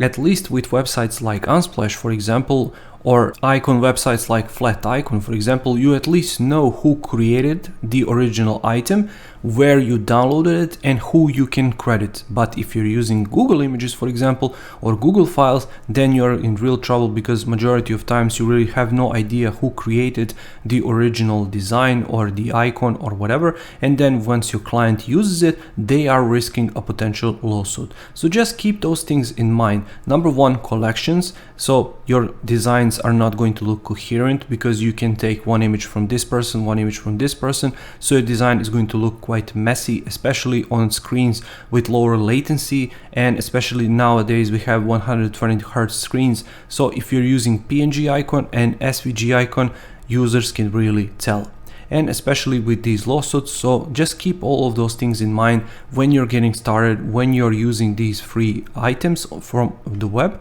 So just make sure to understand, I'm not saying that you don't use these free items, but make sure when you do use them, to use them responsibly. Simply save all of these licenses, save all of these resources where you found them. You can open Google Doc, for example, and then you can list images in a list where you found them for a particular project, or icons, or whichever other resource you are using, and then you can send that list to your client and say, if you want to use these resources, so same ones I did in my design, make sure to follow these steps, to thank these people, to put the links on their websites and so on. So therefore you as a designer are covered, and then you're taking the responsibility from yourself to your clients, and make them have a choice. So if they want to use these items, they can, but they now know the risks, for example, let's call it like that. Or if they want to use some other items, then you're cleared as well, because you are saving yourself from potential lawsuits and from potential issues in the future. But what happens after a certain time, when you gain some traction, when you get some more valuable clients, when you save some money, then I really truly recommend that you avoid all of these free resources, except for example for fonts, because you can use Google fonts, which are free and open source and really great. But once again, majority of designers out there are using those fonts, so make sure to understand, if your design is looking quite similar or even exactly the same as some of these other designers, there is great potential chance that you chosen font that other designers have chosen as well, icons, images, and so much more. So once again, if you want to use premium resources, there are many different options out there, but what I truly recommend is Envato Elements. So this is how it looks like, and you're getting all of these items that you see right here under one single price. So you're getting additional 50 million photos. You have their photos here as well. You have stock video, video templates, music, sound effects, graphic templates, so print templates, websites, UI kits, infographics. We have graphics, so backgrounds, textures, patterns, icons, presentations, photos, fonts, add-ons, web templates such as site templates. You also have WordPress themes. We have 3D right here. We have WordPress, CMS, free files. We have ebooks and courses as well on Envato Tots Plus. So you're getting all of these different elements under one single price. You're paying that price for 1 year, and then in that 1 year you have unlimited use of these files, because on some other sites like UI8, for example, when you pay, you have a daily download limit. So you have a limit to how many items you can download in a single sitting, for example, or for a single project, while with Envato Elements you don't need that, and you can use whatever you want with Envato Elements, and you're always covered with their license. So let's take photos, for example. Let's jump in right here and let's see photos. So once again, you can go to those 2020 photos, and there are 50 million additional photos out there. So let's say that I want to use this photo. I can click on it, and when it opens, you can clearly see straight away one huge difference between premium photos and free photos. It's the size. So you can use these photos, for example, in a campaign. Let's say that your client has a campaign.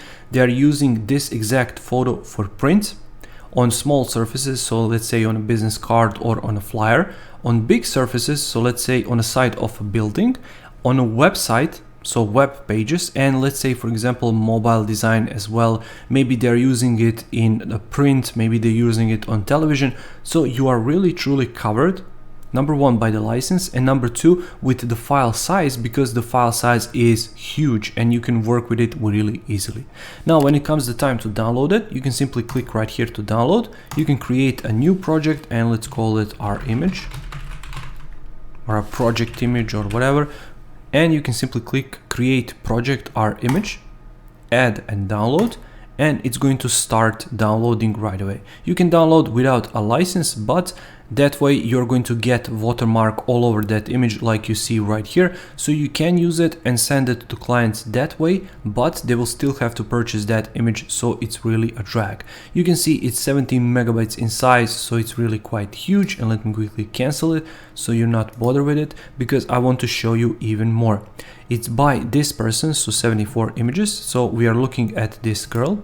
So you can open the profile of this person. You can also scroll down and see straight away. So here it is, and you can see how that looks like.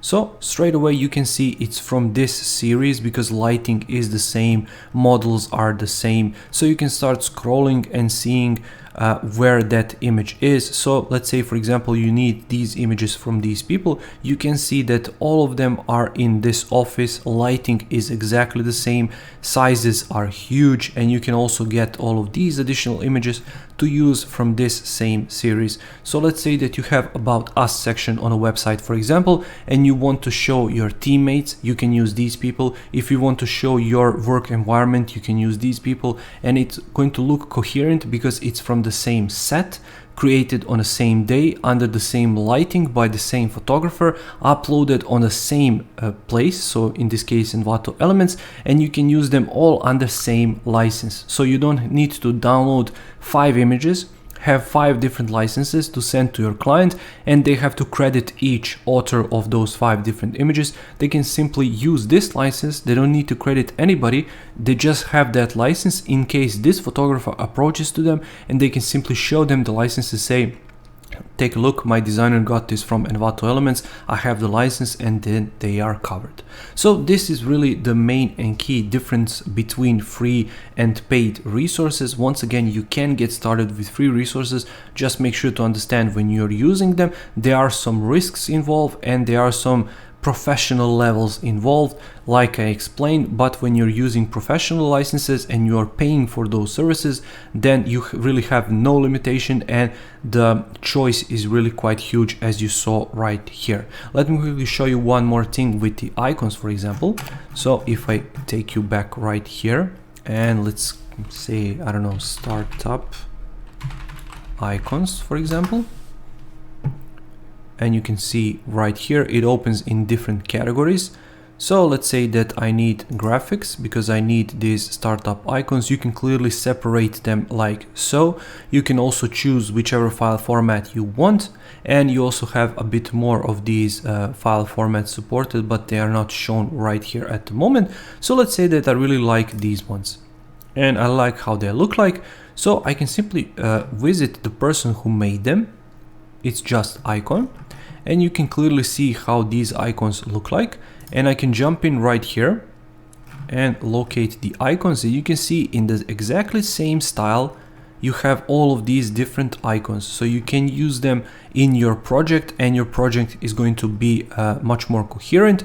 Also, you can clearly see that they are made really precisely and really professionally.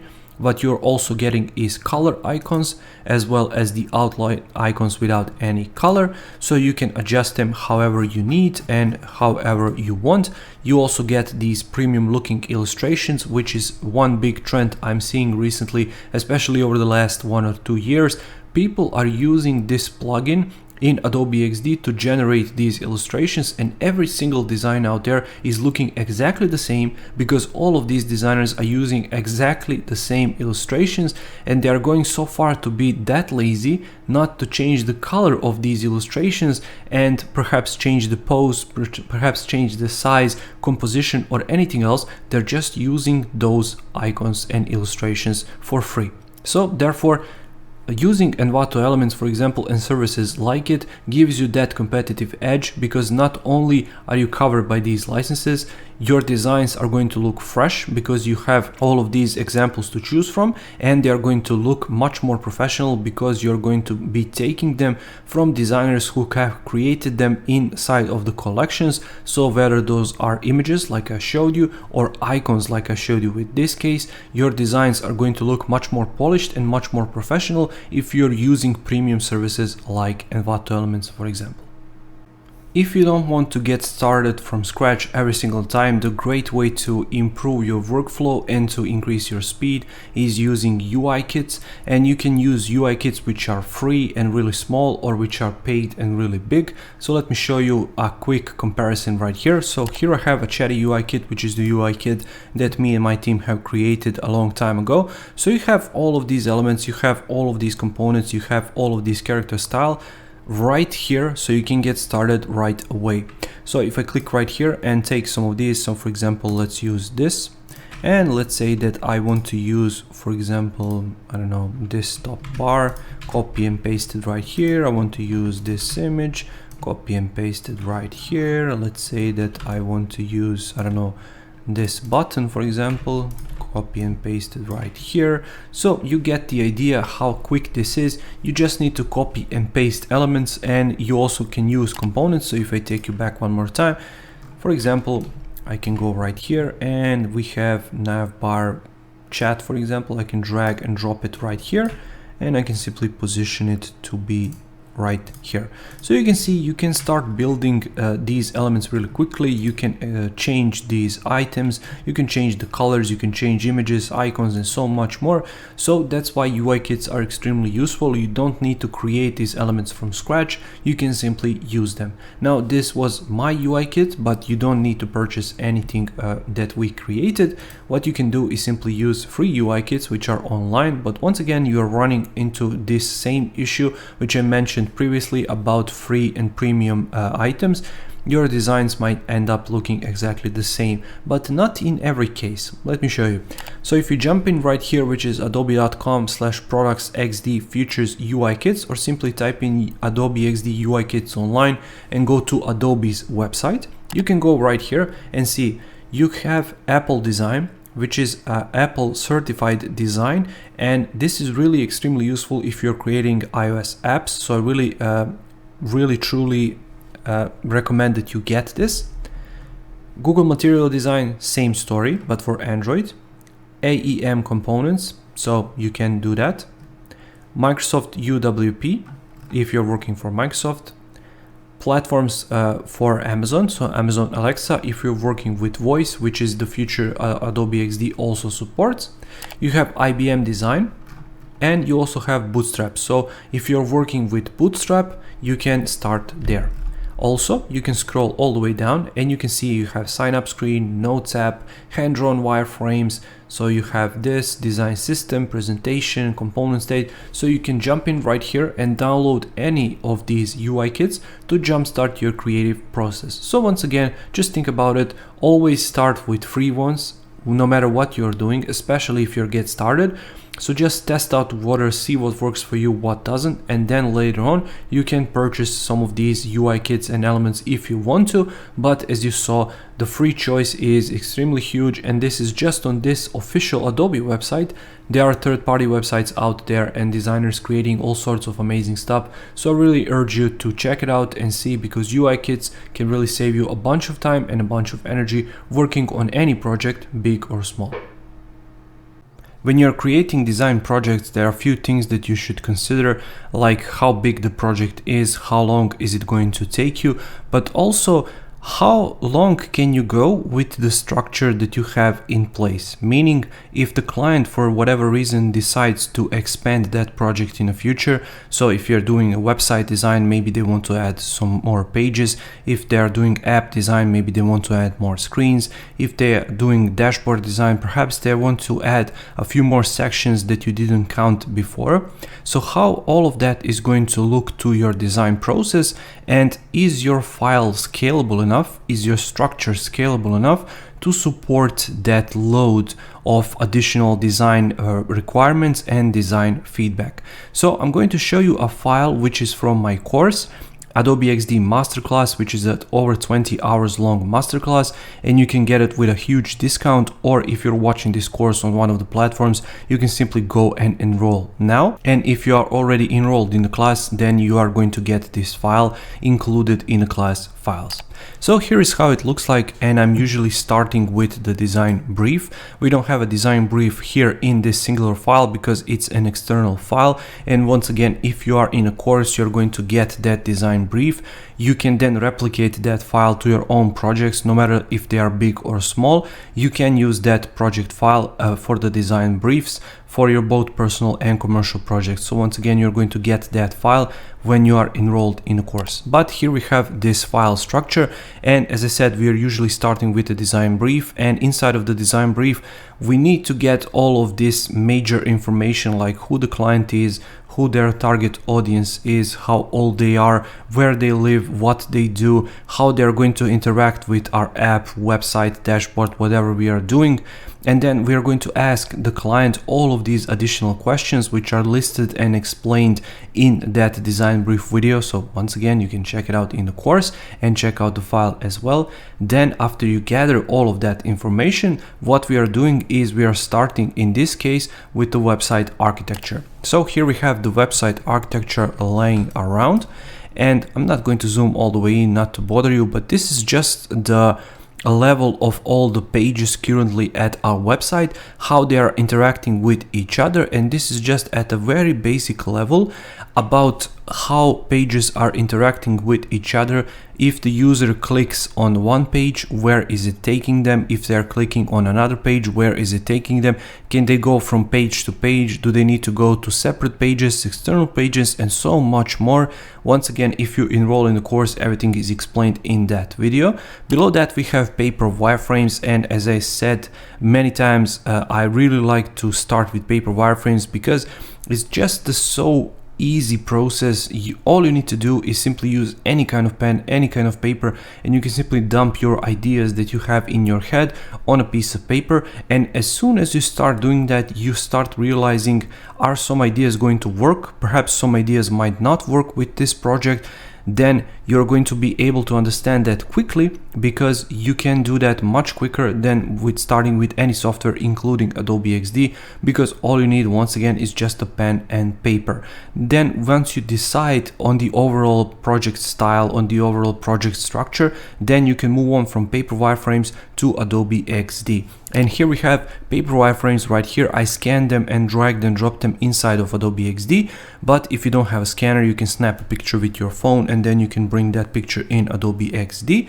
And from then on, we can move on to wireframes. And you can see we have just these basic colors. So we have few shades of gray, like really light gray, perhaps a bit darker, and then this dark gray.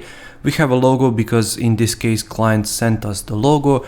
We have some structural elements like the footer here, and you can see that we just did this one line in the footer links because we still didn't realize at this point what the footer structure is going to contain. Therefore we just kept it very minimal, but at the same time it still works as a footer, and you still are going to be able to understand what everything is. Then here we have login and sign up pages, and here we have the major dashboard page, which is the home page for the dashboard, because when users go through all of these pages, they go to login and sign up from any of these pages, because we have a call to action button here at the top. They can then go there, and from there they can log into their dashboard and access all of this major information, such as account information, transactions, loans, cards, and so on, because this is a bank website case study. So basically that's how wireframes are going to look, and wireframes are there once again at this stage. You can start sharing with your client. Client can start leaving you feedback. They can do that in the paper wireframing stage as well, but it's much more elegant and it's much more simple here because you've done it in Adobe Xd. You can share the single link with them, and then they can leave the feedback. Perhaps they can start to understand the structure of the website, of the app, of the dashboard, whatever you are doing, and then leave you concrete feedback on that structure or on a single page of a structure. and you can easily change it because once again, take a look at it. It's just a wireframe. They don't have any images to worry about. They don't have any colors to worry about, perhaps even not an icon to worry about, because you can see in this case we have just used star just to indicate that this is where the icon is going to go once we start with the design. We use this color for all of the images, like you can see. And you have to explain that to your client once you're doing this, because sometimes they don't understand and they are going to ask you, especially clients who didn't deal with designers before, what is this, where is the image? And you have to explain to them and guide them through the entire structure and the entire design process. Okay, this is just the ideation part, this is just the idea.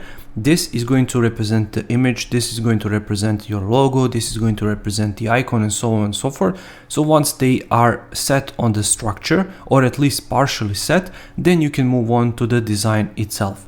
And here we have the design. And as you can see, we included many different images, many different colors this time. We also included different transitions, which I'm going to show you in just a second.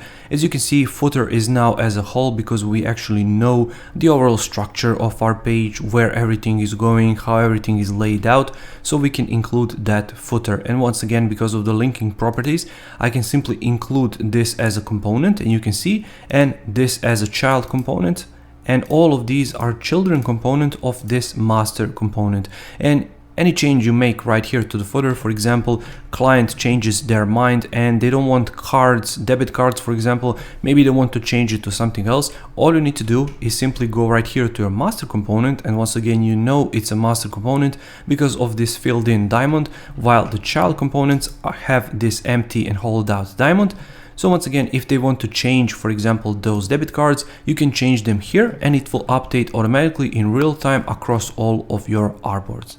What you can also see right here is we included animations here, and we also created different screens for dashboard design as well, because now with the wireframes, we just had one, but it's just to determine that we have that overall style. We know what the dashboard is going to contain. And how do we know that? Because we asked our client a lot of these different questions, which once again are listed in the design brief. And when you start creating, you're going to communicate with your client either through Slack, through email, chats, WhatsApp, Viber. It doesn't really matter. Wherever you're taking this communication to, you're going to ask them a lot of different questions. And then from this single page, you can then branch out to all of these different pages, because now you know what's the master and required information, what's the key information they're going to keep on this page, and then you can branch out from there like we did in this case. So you can see that we have dashboard, account, transaction, loans, and we have all of these pages because once again we asked our clients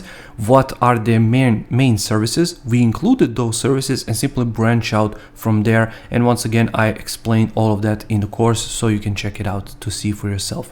Next, what we did after the design process is finished, because you can see this is the white design because it's done for the desktop devices such as these large screens and so on.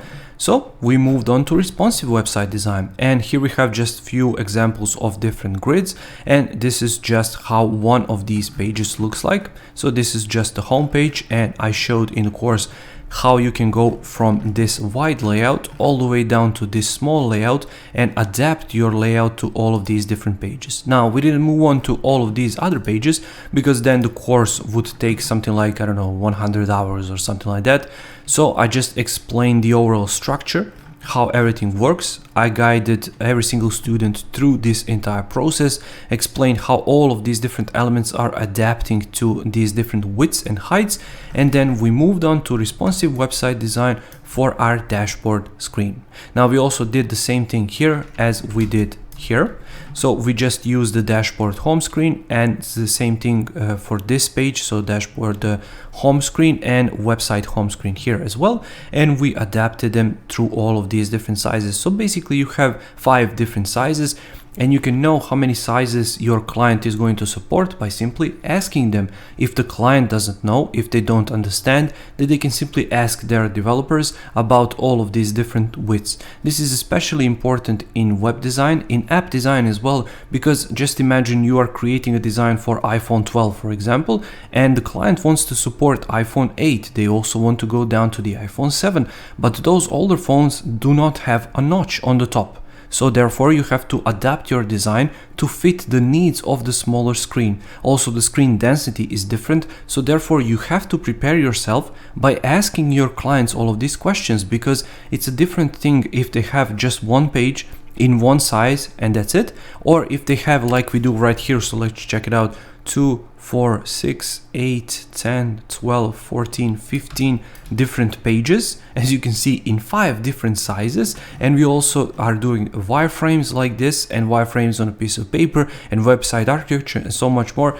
So you can just imagine that a project like this is going to take you a month or 2 to complete, depending of how active the client is and how often they respond to your feedback. So you can just imagine it's going to take a lot of time to complete a project like this, rather than just doing a one single page. But that doesn't really matter. The process speaks for itself and it stands. You have to do all of these things if you want to keep track of what you're doing, if you want to keep the client in loop, if you want to keep them in the know. So you can do all of these things or not. But then once again, as I said in the beginning, if they want to do more pages, you didn't have any structure in place, so those pages are going to look different from the original page. Then you have to change the original page as well, and now you're in this loop once again. So having a solid structure in place as soon as from the get-go, so as soon as you start going and start designing, is going to help you massively later, and is going to help your client scale and grow this project as they grow their business. So after the responsive design, as you can see, we have project style guide.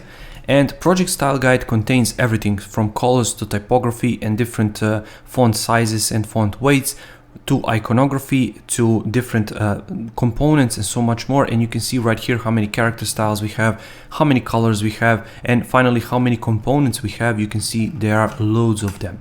And finally, after that is completed, we are then moving on to project presentation, and I'm just simply explaining 3D, how it works in space. And you can see here how these 3D components look like. So this is just a single component. This is component's hover state, but we are managing to create it in 3D to give this sort of look. After I explained the presentation, we're going to move on to Q&A, and you're going to get all of this additional information, which is part of the course, and that's basically the course itself. One major thing that I want to mention are these components, and I want to finally show you how all of this looks like. So components are extremely important because you can scale them as you move along. So let me just show you one quick example.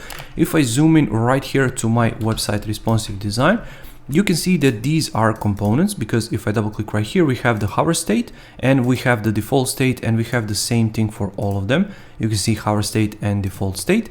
So if we move on down from there, you can see that we have the same thing for here. So if I double click right here, you can see that we have hover state and we have default state. These are large devices, so once again, hover state and default state, but because these are medium devices and tablets, we only have default state, because that's all we need, because on the tablet you cannot hover, and same thing goes for the phones, you cannot hover on the phone screen. So you have to think about all of these things once you start designing. You have to adapt all of your pages, and you can clearly see that this component is adapting nicely. You can see how text is really nicely wrapping around, how everything is extending to fill in the necessary space. Everything looks in order and as it should. So basically that's all about components. And finally, let me hit preview. So I will click on this flow, click right here to launch my preview, and I'm going to show you how all of this is going to look like if you enroll in a course, and you're going to get all of these different animations. So here we have the simple hover effect, and you're going to see once I start scrolling, we have this glass morphism effect in the background, and everything stays put and stays fixed once we start scrolling. Then we have these hover effects with these animated icons in the background. We have this as well. We have hover effect for all of these different buttons. You can see once you hover, these arrows are moving, and I can go to accounts page, for example, from wherever I am. And here we have these. So we have hover effect here and as well. We have these. So when you click on some of them, they are changing depending of the service which the client is offering at this stage. And sorry that my computer gets a little bit buggy. You can see there. So therefore, once you start moving through all of these, you're going to get all of these animations. Finally, we have something like cards, and we included some deeper animations here with the hover. You can see that the heart is expanding, something like a heartbeat. We have this animation as well with the background shadow here added as well. Same for these. We have this one. So the card rotates. We have hover effects on all of these different buttons. And once you go through all of these different pages, you can go to login. You can click forgot password or don't have an account. You can see that it animates. Once you log in, you go to the dashboard, and all of these different pages are containing different information. So you can click through all of these. For example, you can go to your account, let's say, and you can switch between them here. And this is why the components are so important. As I keep explaining, you can animate these. You can get the hover effect here. You have these scrollable groups like so. And you can go through all of these, and basically that is the design and how it's done. But you can switch between them, you can change different cards, you can deposit funds to this card, and so much more. So that is the design from the course. You can enroll in the course, and if you're watching this on YouTube, massive discount is going to be linked down below. So make sure to check it out and make sure to enter that coupon code to get that massive discount, because this offer is limited, so make sure to use it. And that's basically it for this entire project. I just wanted to show you how you can structure your design projects, how you can create them, and then that you can scale them at a bigger scale, no matter how many screens you have, no matter how many sizes you have. Once you have the good foundation in place, then you can scale endlessly. When you start creating design, as I explained in the previous example, you can do a lot of these different things in Adobe XD. So I just want to quickly elaborate on a few of these different tips and tricks. And you can always watch my courses. You can always check out my YouTube channel with loads of these different tutorials if you want to go in depth. This is just a basic course, and I just want to keep it nice and short to provide you with as many information as possible. So if we go and take a look at from the previous example, here we have this website design. I just want to quickly show you how it's done. So what we have right here is this navigation, and you can see what I mentioned about the component states. You can have as many component states as you want. You can include different hover states. You can do whatever you want with them. So in this example, as you can see, we have default state, accounts, loans, cards, invest, digital. So all of these different menu items, and plus we have included component inside of the component, which is for this button, which has 2 states. So basically this can get extremely complicated, or it can be extremely easy and simple.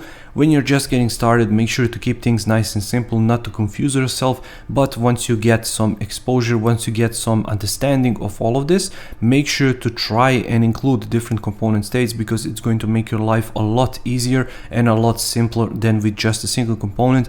Then you can copy and paste it everywhere else in your design. Now moving on, you can see that it's fixed when scrolling. So when I click right here to open up this preview, you can see when I start scrolling that this is fixed, because it's telling Adobe XD, make sure to stay where I put you. When I start scrolling, make sure to be there. You can see that we don't have any hover effect here, and that's on purpose because I didn't want to wow my students too much. But I explained that you can include different hover effects, but in this case I don't think it works that well because of this glass morphism effect that we have in the background. I wanted to include that background effect just to keep things nice and simple and make it look a little bit cooler, because that's the whole point of this project. If you go to the design brief video in the course, you're going to understand why, because that's the target audience, specific target audience for this exact project. So therefore a white background is not going to do just that.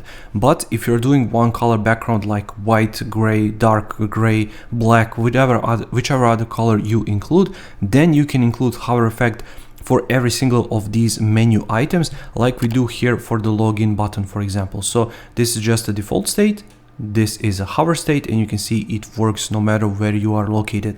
But with this glass morphism effect, it really doesn't look all that well to have that hover effect. So that's how that is completed. And next thing I want to show you are scrollable groups. Now you can see here that we have 4 different flags.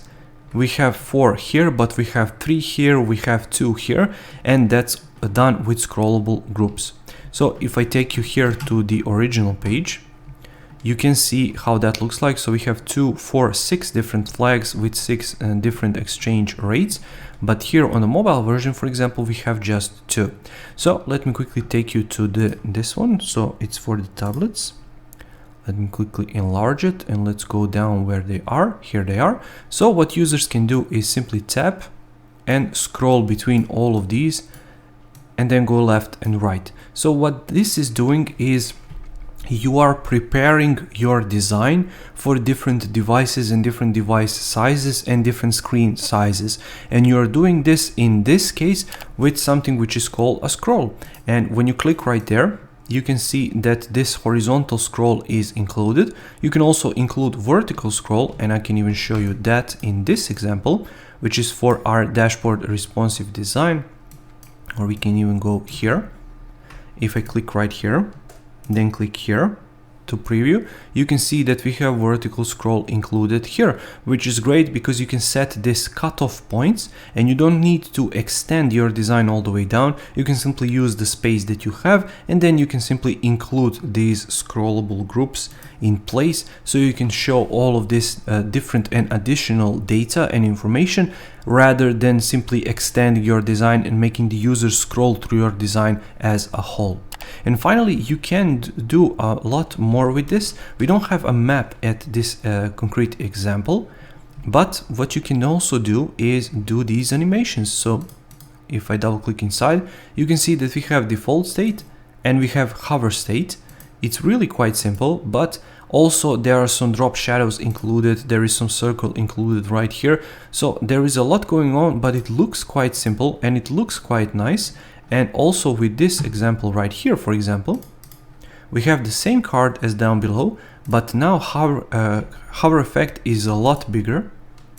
And you can see that this background shadow gets a lot darker once you are on the hover state. So you can do all of these different additional things with your components. And finally, let's give this a world, for example. So as you can see, this entire section is, let's check it out in the layers panel as well. So we need, I need alone is, as you can see, a component, and you can go to default state, which is closed, and all the icons are like this. You can go to this first state, it's selected, other ones are not. And you can see when users start clicking between all of these states, they are changing depending on what they clicked, or they can go to default state and all of this information down below is going to collapse right to here. And then when they click right here, for example, it's going to expand and go all the way down. So as you can see, you can do many different things in Adobe XD in terms of design. You can make it as simple as possible, or you can make it as complex as possible, depending of your skill set and depending of the project in question.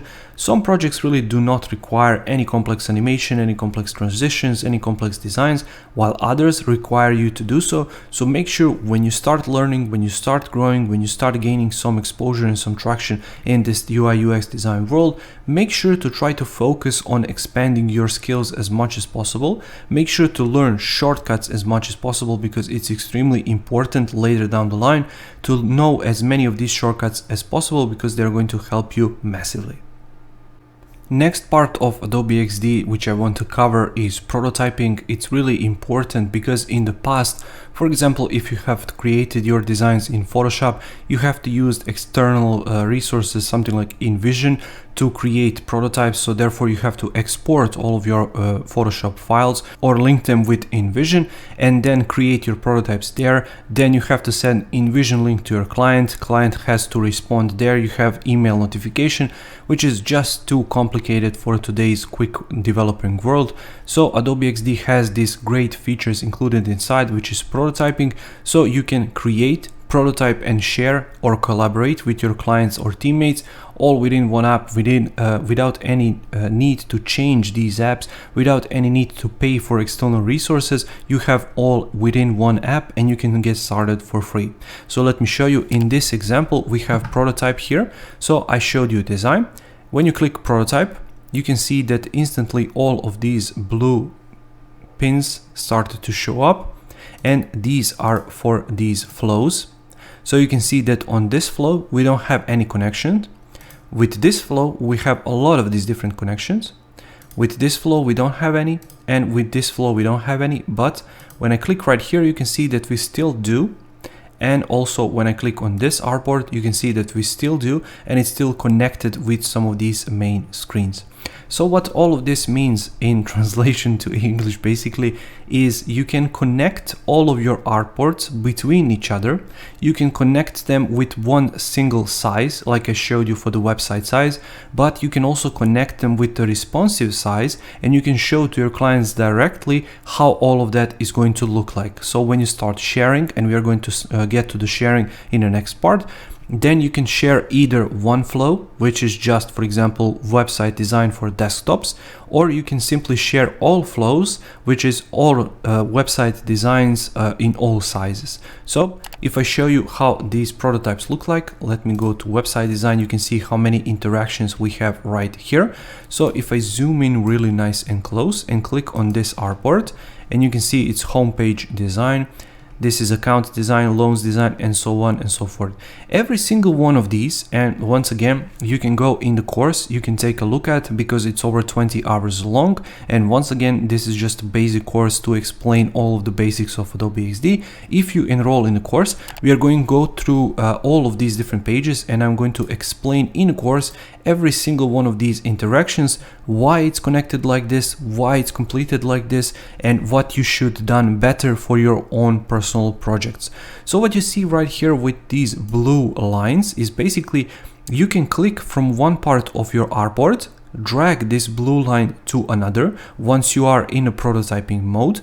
Then here in the interaction panel, which shows up, and I already explained to you that this panel on the right keeps changing whatever you are selecting. So in the design mode, it looks different. In a prototype mode, it looks different. And in the share mode, is going to look different once again. And I'm going to show you that next. So here what we have is interaction. So first we have trigger. So what the users are doing, in our case, they need to tap in order to go to this page, but you can also choose drag, hover, keys and gamepad, and voice. So let me quickly elaborate on some of these because they can get extremely complex over time.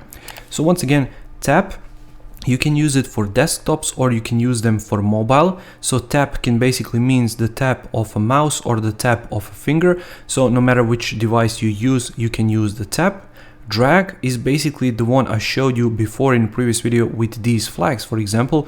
So when they are on a mobile device, they can click to drag left or right, or they can even do that on website design if you need to cut somewhere, so they can drag from left to right, for example. Hover is what we explained multiple times. So for example, with these buttons, you can include different hover effects.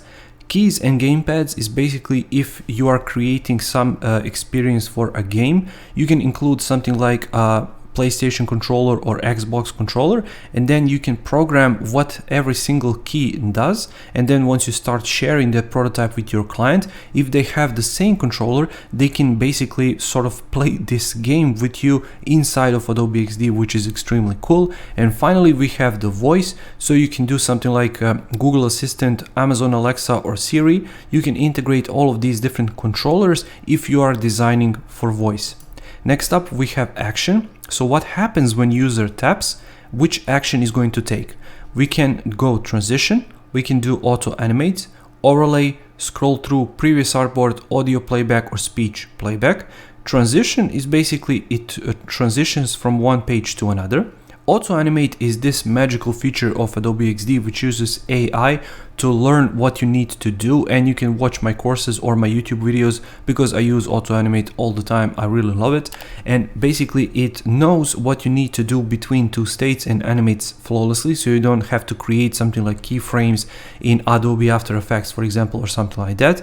We have overlay, which is great if you are designing for mobile. So you have this menu on the side, for example, and you need to tap the menu icon, and then this menu overlay pops up. So that's why that's useful for.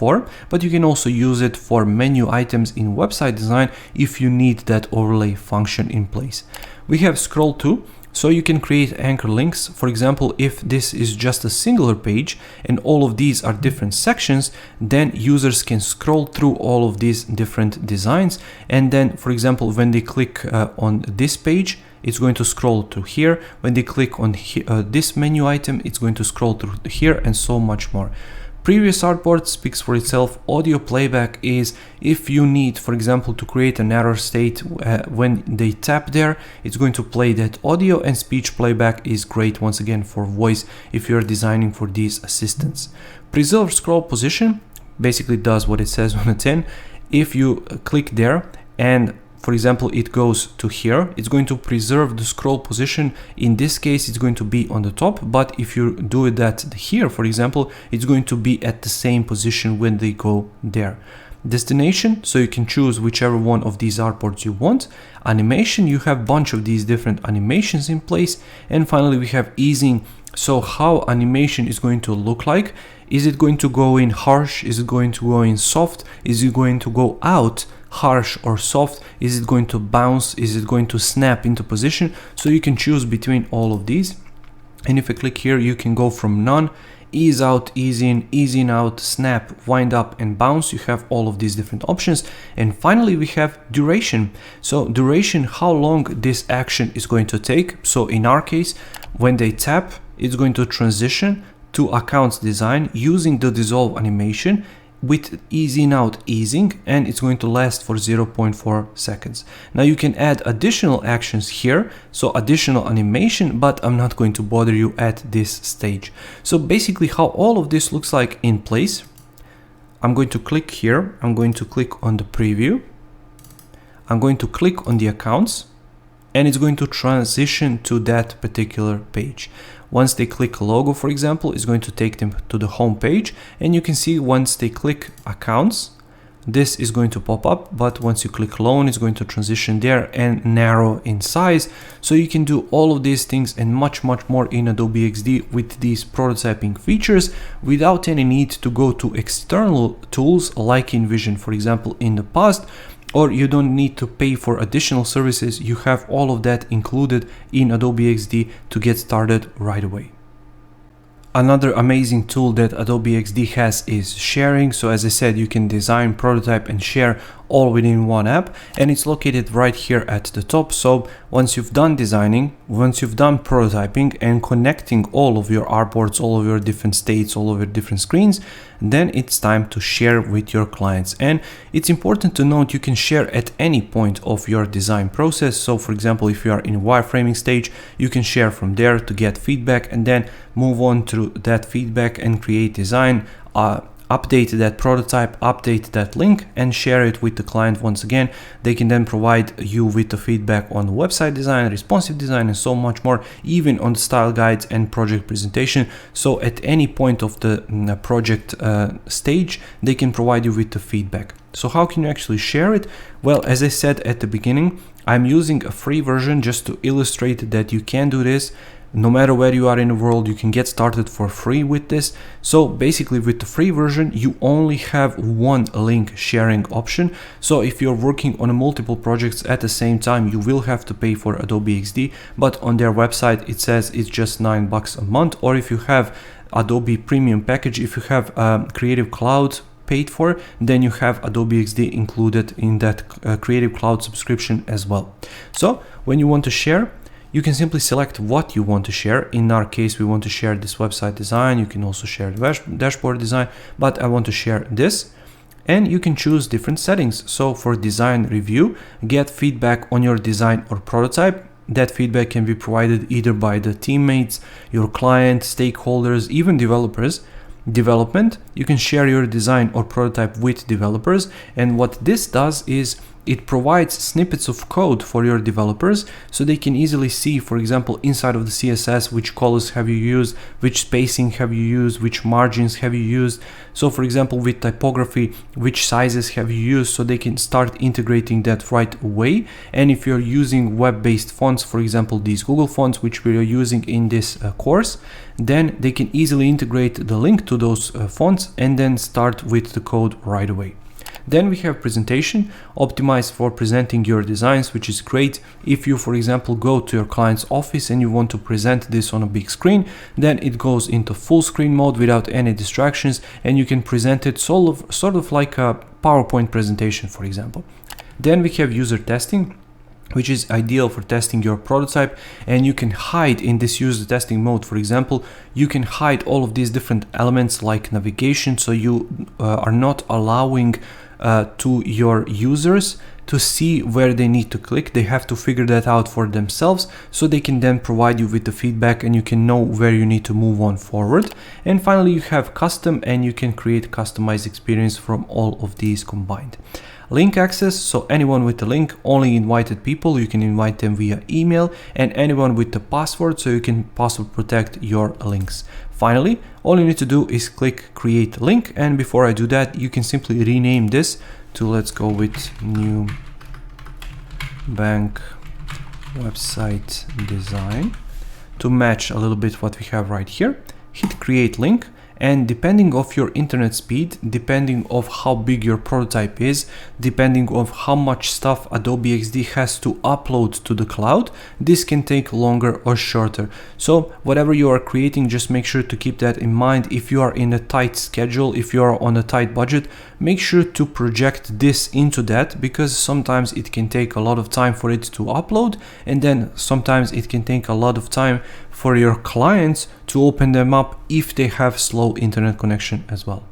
Once the sharing is completed, you're going to get a link like this, and what you can do is copy that link. You can embed that link in a Behance presentation. For example, you can put it in your own website, and once again you can access the permissions here, and anyone with the link, you can change that, you can give them access or not.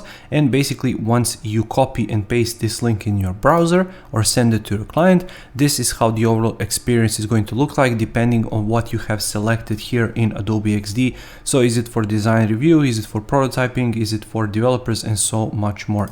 So once again, what they can do here is they can scroll like it's a real page. They can click on any of these links. You can see hover effects still work. They can make a comment. They can drag a pin, for example, right here, and they can say, for example, delete this circle. And once they submit, you can see that delete this circle is on this page, so homepage design, and you can navigate your way to homepage design. You can also click right here, and it's going to show you all of your different pages from this flow that you've shared, because once again we only shared this flow, we didn't share any of these other flows, so that's why it's just showing this. And basically you can go to your work and continue where you left off, and you can click there to access the prototype once again. So basically this is how all of this works. And what you can also do is navigate between these different pages to show to your clients how the pages are going to look like. What you can do is show or hide comments. You can go to the home page, which is this page in this case. As I said, they can click through different pages. So let's go to the loans, for example. They can go there, and you can see that there is a comment on homepage design. They can click there and access it, and you can see it's labeled number 1. If we make another comment, it will be labeled number 2, and so much more. What they can also do is go back to here. You can mention any other user or teammate. You can invite people to here. You can expand this to be full screen. You can hide comments, and so much more. Basically, when you start with the developer sharing, as I said, you're going to get some code snippets, you're going to get some CSS, you're going to get some component states, you're going to get all of that additional information which is not relevant to your client, except if they are not coding themselves, or if they don't understand code, so they just want to quickly check a few things here and there. But basically you can share that with the developers. As for the user testing, you can basically test this out in a full screen without all of this, because as you can see, if I click somewhere outside, it shows where they can click. So if they click here, it's going to take them to this digital page. But in the user testing method, it's not going to show them there. Users have to figure that out for themselves, and you have to decide through testing if it's easy for them to access all of those pages or not, and what you should change and what you should keep. Finally, last and crucial part of this design process is sharing your files after they are completed, after design is completed, prototyping, after everything is finished. You need to share those files with your clients and developers, and that's what comes next. Finally, last piece of the design project puzzle is sharing your design with clients and developers. So once everything is completed, you have to export it and you have to package it in a way to be easy to understand for both your clients and your developers. So in our case, what we have right here is we have a large desktop, we have responsive design. So just imagine that we created this for all of these other pages. So now comes the time to export and to share it with our clients and developers. So before we do that, I always recommend to people and to my students to create some sort of folder structure and organizational pattern to be able to share this with your clients and developers so they can easily understand it as soon as they get it, so they can start working and not bog you down with some questions and additional feedback. So what I like doing is I like creating a folder structure. Inside of that folder structure, I like to have my main file, which is Adobe Xd file. I also like to create a folder like this, which is called assets, or all assets, or whatever you want. And you can include icons, you can include images, you can include PDF files, and you can also do that by simply putting them inside of a folder. So images, for example, and let's copy and paste, and let's call this, for example, icons. And inside of those, for example, if you're using both SVG and PNG icons, you can include them. If you are using PNG and JPEG images, you can include them. If you're using, for example, different PDFs, you can then separate them. So no matter how big your project gets and how large the amount of files is going to get, you can simply divide them into folders, and it's going to be much simpler for your clients and developers to navigate that folder structure than just to send them everything in one zip file, so they have to figure it out for themselves. As for the sizes themselves, you can see that we have all of these different pages located right here, and for each of these folders I have created once again a folder structure. So large desktops, desktop, large devices, medium devices, and small devices. This is just my case and the case for this particular project. So if I take you back to Adobe Xd file, you can see how that looks like, but your project might end up looking different. Just ask your developers which device types and which sizes they are going to support. Therefore, you're going to be able to understand better how can you structure your folder structure when you start sharing these files with your clients and developers. So once again, with the folder structure, depending on which sizes you're going to create, you're going to have a larger number or smaller number of these folders, and same thing for the assets. So perhaps you're using just one icon, maybe 10, you can put them here. Or if you're using large number of icons like we are doing right here, so if I take you to my document assets and scroll down, you can see how many different icons we are using. So therefore we have to export all of these different assets and in asset sizes. So just make sure to ask your developers up front, do they need to have these icons in different sizes? Or can you just send them one SVG icon, for example, and then they can fit them inside of all of these sizes. So really just speak with your developers, speak with your clients about what they need before you start sending them. Therefore, you're going to reduce your workload a lot. So when it comes time to actually exporting all of these different things, so what we have here is, for example, large desktops, and I want to export this image. I know it's a PNG image. So what I can do is simply select it. I can hit Ctrl or Command E on my keyboard, and I can export it as a PNG because it doesn't have any background elements right here. It's just a PNG image. If it was just a flat image like this, and this, for example, then I will choose this to be JPEG. If you're dealing with icons, it's always recommended, if they are SVG, to export them as SVG. If they are PNG, to export it as PNG. But one quick tip, make sure to use SVG icons as much as possible because they are infinitely scalable and they will not lose quality once they are reduced in size. So what we have finally here is PDF, and what I can show you for the PDF, for example, you want to export this project style guide. What you can do is simply hit Ctrl E, choose PDF from here, and then you can simply export it as a PDF, or PDF can have multiple PDF files or pages, so your clients or developers can simply scroll through all of these different pages to see where they are. But let's quickly go back to here. So once again, you can, once you select your item, you can hit Ctrl E. As we said, this is a PNG. You can choose for design, it's going to export at 1x. If you design this for web, which we did, it can export that as 1x and 2x, but once again, make sure to speak with your developers. Do they need that extra size? Because we have responsive design in place, and just make sure to ask them what do they need exported, because that's going to save you a lot of time. Because in some cases, you just need to export the image once and then they are going to adapt it through code. But sometimes you have to export that image or that icon, maybe illustration, for all of these different sizes, because they cannot adapt it in code really nicely, and you have to do that in design. So once again, communication is key right here, and it's crucial for both you, your clients and developers to have a good time on this project.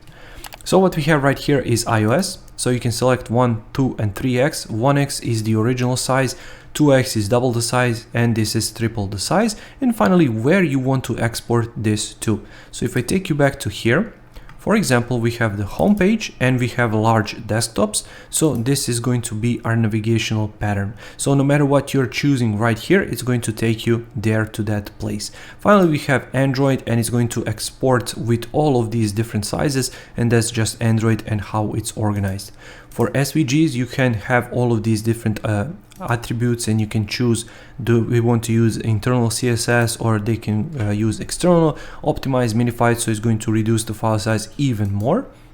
PDF, as I explained, and finally what we have right here is JPEG. So is it design or is it web? Once again, if you choose web, it's going to export at 1x and 2x, and finally this is where you want to export your files to. That's basically it for exporting. As you can see, it can be quite simple. What you can do, and let me quickly show you that as well, is you can select multiple of these. So for example, we have these flags. I can go to my layers panel and see where they are. So what you can do is simply open up all of these. You can hold your Alt key or Option on Mac. You can scroll down, select all of them. And once you do, hit Ctrl E. I know these are going to be PNG. I can use them for design because I don't need them to be at 1x, 2x and 3x, and I can simply hit export once I have selected my designated folder as to where I want them to be exported. Simply hit export, and it's going to export in all of these different sizes and these different file formats which you have selected, and every single one of them is going to be named like you named them right here. So once again, naming your layers is crucial right here, because as you can see, it's going to catch up to you sooner or later. So here you are sending these files to developers. You need to name your files so developers can be able to understand what those files are, so they can actually use them in code. No matter if you're creating website design, dashboard design, app design, doesn't matter. You always have to name your layers. So why not start sooner than later and stop wasting your time here after you've done with the project and you just want this to be over with. So that's basically it. That's how you export files in Adobe Xd, and those are the different formats which are supported by native Adobe Xd exporter option. Design systems are a great way to organize large projects, because as soon as you start scaling your project, as soon as you start adding new pages, new responsive sizes, perhaps even a mobile app, everything has to look cohesive, everything has to look coherent, and everything has to look as it belongs to the same project, which, believe it or not, it can be extremely difficult when you start scaling. That's why small and bigger companies, especially big companies, have all of these design systems in place. So what is a design system? Is it just for design, or is it so much more? Let's check it out. So here I have opened Carbon Design System, and you can actually go ahead and download this from their website. So what Carbon Design System is, it's for the IBM's open source design system for their products and digital experiences. So you can see it cannot be just for products, it can also be for digital experience, it can be for analog experiences. So design system can encompass all of these additional groups and features. So what we have right here, you can read all about Carbon, but when it comes to designing, you have design kits, you have other resources, tutorials. When it comes to developing, you can get started, framework, and so much more. What's interesting here is guidelines. So if I click right here, you can see they have this custom grid created for themselves. They have accessibility rules, they have content rules, color rules, icon rules, pictograms, motion, spacing, themes, typography, and so much more. So you can do all of these different things, providing that you can create this project. So I don't know why it's taking so long to open. So let's open it up in this tab, but while it loads, let me quickly show you this. So this is Audi's design system. So you can see if I start scrolling that all of these experiences look exactly the same, no matter on which devices you are, whether you are on this big device like iMac or on a laptop, mobile phone, watch, it doesn't matter, it looks exactly the same. But what's more important, because Audi is a car company, it looks exactly the same in the car as well. So users have exactly the same experience no matter if they're using Audi app, for example, if they visited their website, or if they are sitting in the actual Audi product, which is the car, they are using infotainment system, for example, they're using navigation, everything looks exactly the same and coherent and like it belongs to this entire experience. So if I take you here, right, we have responsive UI, we have form tool components. So if I click right here, we have buttons, for example, and you can see how their buttons look like. So they have small, medium, large. You can see how that looks like. We have secondary, you can click it. You have all of these different animations, so you can see how that looks like. Text button with this arrow, you can see this hover effect working. You see all of these different icons. So let's see a card. And a card can be something really basic like this or something like this. So you can see this pop-up effect on hover. You can see these larger cards, so action, you can click on them, you can see how they look like. You can go to drag and drop, which is also important, for example, for their UI in a car. Maybe you want to drag and drop a song right there, you can see how that looks like. Input field, which is also important. When you click right there, you can see this text is going on top. Search, how it looks like, multiple text inputs, and so much more. If we go to the player, for example, you can see how their player looks like, how this looks like, icons, reverse, and so much more. If we go to responsive UI, you can see their grid set up, and this is why this is important.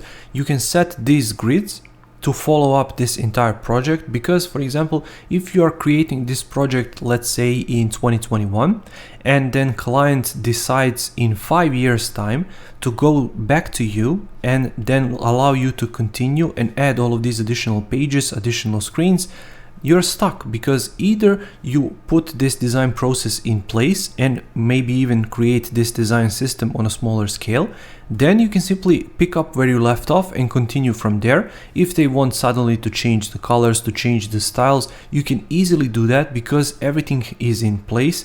You have this design system in place, you have all of these components in place, you have the style guide in place. So once again, if you want to learn everything about this project, make sure to check out my course. It's over 20 hours long and I cover all of these things in a lot more detail than I can in this free course. But basically what you can is easily scale that. So no matter if you go back to that project in 1 year or 5 years time, you can simply continue where you left off, pick it up and simply continue designing. If they want to change, you can easily change the colors, the styles, the fonts, the colors, the logo, whatever you want, even the images, with just a few clicks rather than just starting all over the place once again. So if we take a look at here, you can see how these cards are scaling. For example, you can see these grid lines like I explained to you. So you can see you can use Adobe Xd for this. You can see how they scale down, which are good practices, which are bad practices, and why. You can see all of this content, spacing, lines, rhythm, vertical rhythm, horizontal rhythm. So everything stays the same. Spacing, how all of these columns and content look like. So everything looks as it should. And finally, once this loads on the Carbon design system, and I really encourage you to check this out. If I click on a 2x grid, you can see how that looks like and how it scales. So if I lower this down, click play, you can see their 2x grid, which is once again the grid they have developed for themselves. You don't need to use this grid in your projects. It works in their project, but perhaps for your project, you will have to create something else. It's basically an 8-point grid, and you can easily create that in Adobe Xd, and I already show you that in the previous section of this course. So basically you can see how it scales up and down. We can move on to typography. You can see the scale, style, color, resources. You can see their typeface and what it is, how it looks like in code. You also have these font families and how it looks like. Developers can then easily pick this from here and simply move on. If we go to icons, for example, you can see which icons they are using and the overall style of these icons, and you can simply copy the name of this icon, for example, and then they can use it in code later. You can see how they looks like, and they are divided obviously into categories. So alphanumeric, commerce, and this is relevant to you if you're using something like Google's material design icons, because you can give them names or use names Google is already using. If you're using something else like Premium, for example, from Envato Elements or whichever other place, it's really important to give these icons real names so that developers can easily use them later. So you can see it's called building right here, but here it's called building 32. So this is the actual name they are going to use in code, and they can simply download SVG from here, which once again is a good practice. So I really encourage you to explore these design systems because there are a lot of them. Shopify has one, Adobe has one, Microsoft has one, Apple has one. So just make sure to check them out and to understand what these big companies are doing, so you can do that for yourself, not on this large scale, obviously, especially if you're working alone, because it will take you years to create all of this stuff. But some main and key important factors such as color, typography, iconography, spacing, rhythm, grids, and so much more you can create for your clients and your smaller projects. So make sure to check that out. If you're watching this on YouTube, I will leave the link down in the description to some of these design systems which I think they are cool and which I think you can pick up some more information from. Great way to organize your projects and make it easy for you, your teammates, your clients, and finally developers is to use something which is called design tokens. So rather than simply naming your color red, for example, you can tell to your developers what that red is designed to do. So if I show you in my example right here, we have danger red, which is something like when users have made an error, then it's going to show this red color to them in a form, for example, in a field, in a button. But danger red is basically this color token which developers can then use to integrate in code. And if I copy this hex code, instead of naming it like this or simply red, they can simply name it danger red, which is obviously useful if you have multiple versions of this color. Developers need to understand and need to know in which instance you are using which color. So therefore giving it this design tokens is really useful, because as I showed you in a previous example with design systems, it's extremely important, especially with icons, when you have multiple versions of the same icon. So you can remember from the previous section of the course when I talked to you about design systems, you can see that IBM has building number 32 because they have 32 different building icons that they are using in their design system. So you can do exactly the same. You can name your layers like that, and you can then help developers easily understand and develop quickly by giving names to your design tokens. So once again, you can see instead of white we have plain white, because for example, at some point maybe we want to include dark white, maybe we want to include, I don't know, overlay white or whatever. We have dark gray, light gray, main green, secondary green, which is also important because this main green is the main color of our project, our brand, our website, and the secondary green is the color of our hover effect, for example. Maybe you can name it hover green, maybe you can name it dark gray, green on hover, maybe you can do something like that.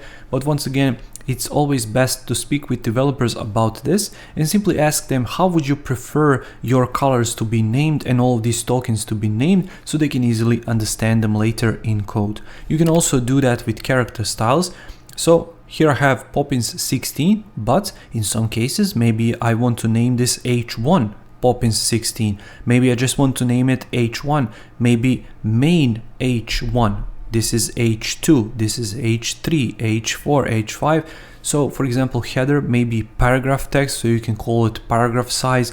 Maybe if you have some different text on some different places, like for example in dashboard screens, maybe you have different text sizes there. Perhaps you can even include it something like promo text. Maybe you want to include it in the banner. So just think about all of these different things as you're designing, so therefore you can include them as design tokens. And finally, for the icons and components, you can see we have mobile top nav, main top nav, main menu icon, and we have secondary menu icon and so much more. But here is the main difference between these two. When you're naming components, mobile top nav is important because it goes on mobile, while main top nav goes right here on a website design, which is instantly easy to understand for developers because they can understand, okay, so this is for mobile, this is for the web, and they can get going really quickly. So those are the design tokens, and I really encourage you to once again name your layers, speak with your developers and your clients. How do they want you to name your layers so they can easily understand and pull this inside the code,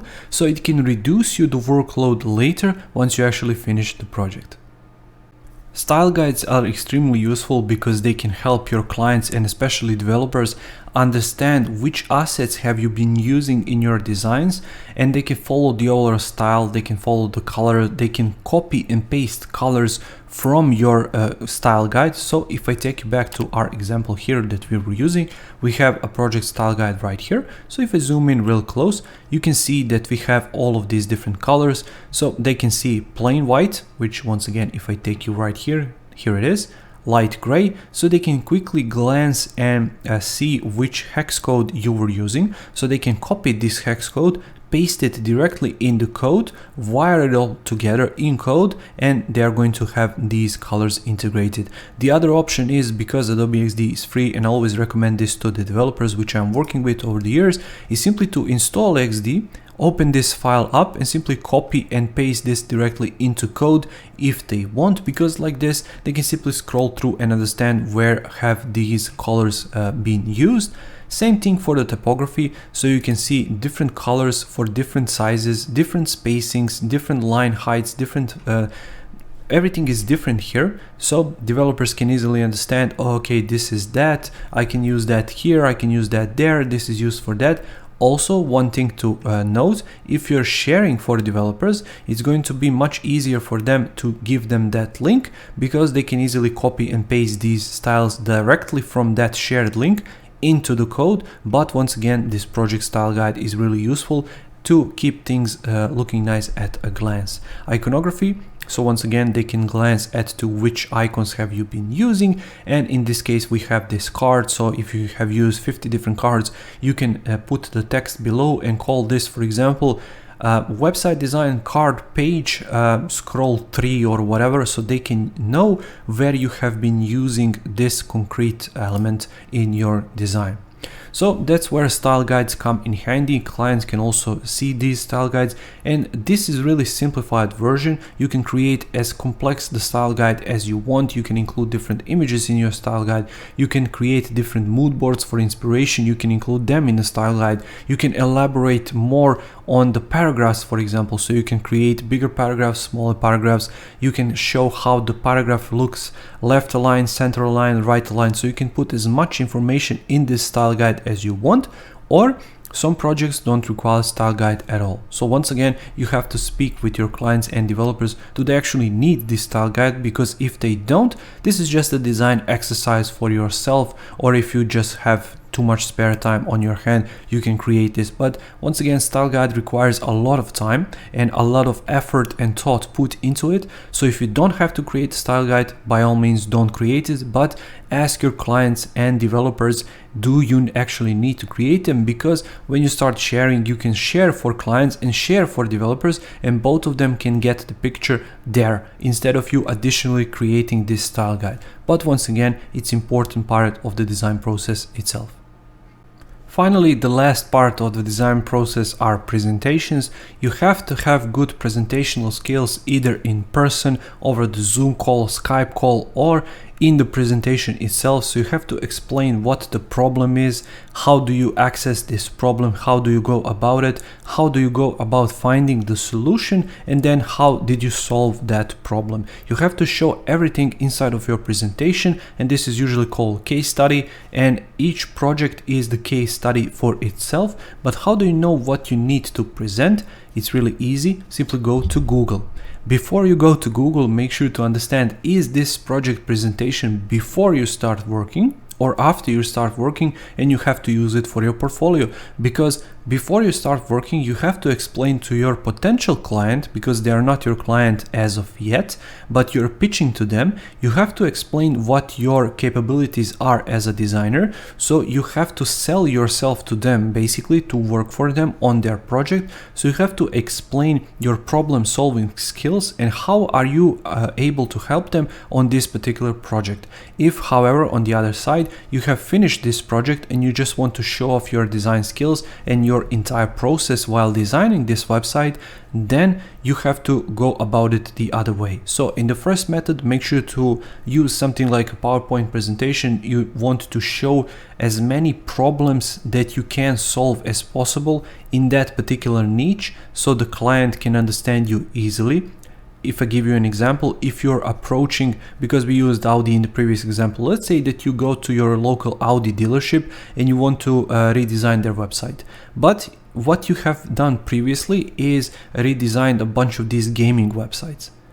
It's not relevant to Audi. They are not going to hire you no matter how good designer you are, because you don't understand the problems that they are facing inside of that industry. So make sure when you're pitching, make sure to pitch the right pitch to the right client who is going to understand the problems and is going to understand the solutions which you are offering.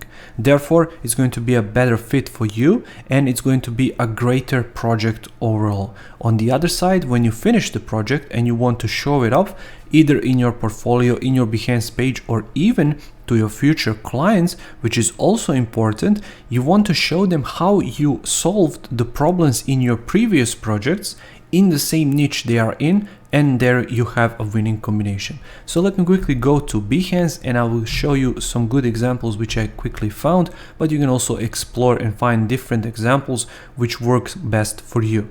So what we have here is this mobile project, they call it Colored, and here you can see what it is. You have this nice background animation, so life-saving procedure digitized, so you can see what the app does. Our vision, so what is our vision? The problems, you can see what the app can do straight away. One click can save someone's life, so that's the solution. What we did, our approach, so branding, UX design, UI design, and for each of these what they did. User flow, so once again where they found their users, how the user travels to this app, so user journey basically. Knowledge base, so what they have incorporated. Bot and chatbot, what they have created. So you can see all of these different additional information that they are using inside of the app. You can see some call out points here, fast flow, virtual presence. So basically they are going even further as smartwatch flow through the app. And basically that's how it looks like. So you can see this is really complex example of the project presentation. It's done extremely well. So you can divide your additional time to the presentations, because good presentation is half of the sale. Make sure to know that, make sure to remember that, because if you have good presentation which communicates really well and it looks really nicely, you're already halfway there to landing that project or even that future project. One more example I want to show you is this Visa website redesign. You can see it's from Ekaterina Mikhailova, and basically she went about it the other way around. This is the website design rather than this app design. So you can do this for anything that you are designing basically. And what she's doing here is showing that this page looks like this on mobile straight away. She takes the branding, she spreads out this even more. She has these nice animations between the cards. She's showing how the scrolling looks like on the page, perhaps even some hover effects and so much more. This page, how it looks like on web, on mobile. Here we have the grid. So you can see that she is separating real pages and all of these additional details like a font and the sizes between all of this, while these guys separated everything in sections. So it's really all up to you how you want to structure your presentations to your clients and basically say what you can do for them in a particular case. So that's it for the presentations. I really encourage you to check it out. Go to Behance and see in your industry, in your niche, how the presentations look like. Make sure to remember the Audi example, but you can apply that to any example, any niche, any industry you are in. Make sure to communicate right ideas, right problems, and right solutions with the right clients, and then you're going to be on a winning streak. So you might be just starting in this business and you might be just wondering what is the future of these design tools. Should I devote my time to Adobe XD? Should I even go for Figma, for Sketch, maybe Photoshop or Illustrator? What should I look for in these tools and where should I devote my time to? So I can say to you from my years and years of experience, almost 2 decades in this business, that there is really no right answer. All of these tools are evolving over time. I really like Adobe XD because it's part of the Adobe family, and I really know that if I have my premium subscription to Adobe package, that it's going to be supported and I can use it in conjunction with, for example, Photoshop, Illustrator. If I have to fix some of my images, let's say, maybe I can use Lightroom. So I have all of that in the Creative Cloud subscription. So I really like Adobe XD for that matter. Also versatility, because as I said in this course, you can go from design, prototyping and sharing. There are collaboration features, and the most crucial thing of all is updates are coming each and every month, and big updates are coming once or twice, maybe even 3 times a year, depending of the backlog of the team and what they have created so far. So just make sure to understand when you're choosing these design tools, make sure to choose the one which is right for you. Perhaps you really like to use Sketch, but Sketch is not supported on Windows. So if you're a Windows user, then that is not an option. Perhaps you like to use Figma, then you can go ahead and use Figma in the cloud. But if your internet connection is way too slow, then that experience is not going to be great with some other experience who has, for example, some other designer who has better internet connection speeds. If you, on the other hand, like Adobe XD, like me, and you like to use some of the other Adobe products, then really go ahead. And there is not right or wrong option here. I can tell you from experience, we live in a great times to be a UI and UX designer because we have all of these tools at our disposal. Only thing we have to do is simply work. You can work on yourself, you can work on improving yourself. And one key thing to pick up from this course and from this part of the course especially is when you know how to use some of these tools, like in this case Adobe XD, it will be much easier for you to understand these other tools like Figma or Sketch or even Photoshop, because all of these tools are basically the same. It's just up to you and what fits you the best.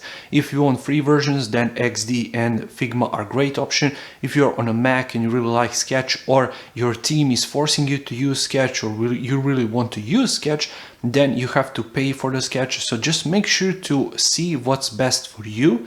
In my case, as I said, I really like Adobe XD because it's light. It provides me with these great options, and if you want, for example, to do some more advanced animations and to show that to your clients or developers, you can then pick that Adobe XD file, go straight into Premiere, for example, or even After Effects, and in After Effects you can add all of these amazing details and all of these amazing animations. You don't even have to, because there are so many plugins inside of Adobe XD, and you can go with plugins for example, user testing. There is something called Anima. As of recently, you can directly export code out of Adobe XD. You can work on so many different options and so many different levels just inside Adobe XD without ever switching any of these tools. Because I remember back when I started, we used to create websites in Photoshop and Illustrator, then we have to use tools like InVision, but it was way later. So before InVision, we have to explain to our clients who are not web designers, who are not developers, what the design is going to end up looking like once it's developed. So it's really difficult to communicate idea like that with your client, especially if they don't know and don't understand what you're talking about. But with tools like Adobe XD and all of these tools, extensions, plugins, and resources that we have now at our disposal, it's much easier for clients to understand, because as you saw in this course, it's much easier for them to provide feedback and to guide you through this project so you can get with the project more quickly. It's much easier to communicate with the developer, because in the past that was the hustle as well. You have to install different plugins to Photoshop and it was really a mess. But right here you have integrated solutions for exporting your files, so it's much more easier to work with developers, with clients, with stakeholders, with your teammates at a glance, all within one app, and you can get started for free. Thank you for watching this free course here on the channel. If you liked it, make sure to subscribe. I upload new videos every single week on design, passive income techniques, motivation, and more, so make sure to check that out. Also, make sure to check the resources I talked about in this course down in the description below. Make sure to click on those if you want to check them out further.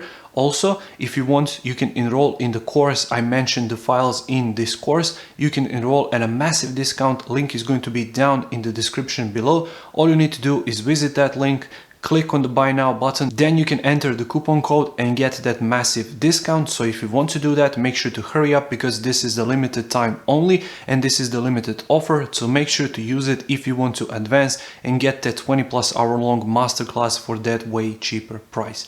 So that's it for this course. I wish you all the luck in your future UI UX endeavors. You picked the right field, you picked a great field, and you picked the field which is expanding way more quickly than other fields of design. It is really exciting to work with these big brands, but especially with smaller brands, because you can help shape the future of that brand through your design and you can guide their users through your design. So once again, thank you for watching, and until next time, take care.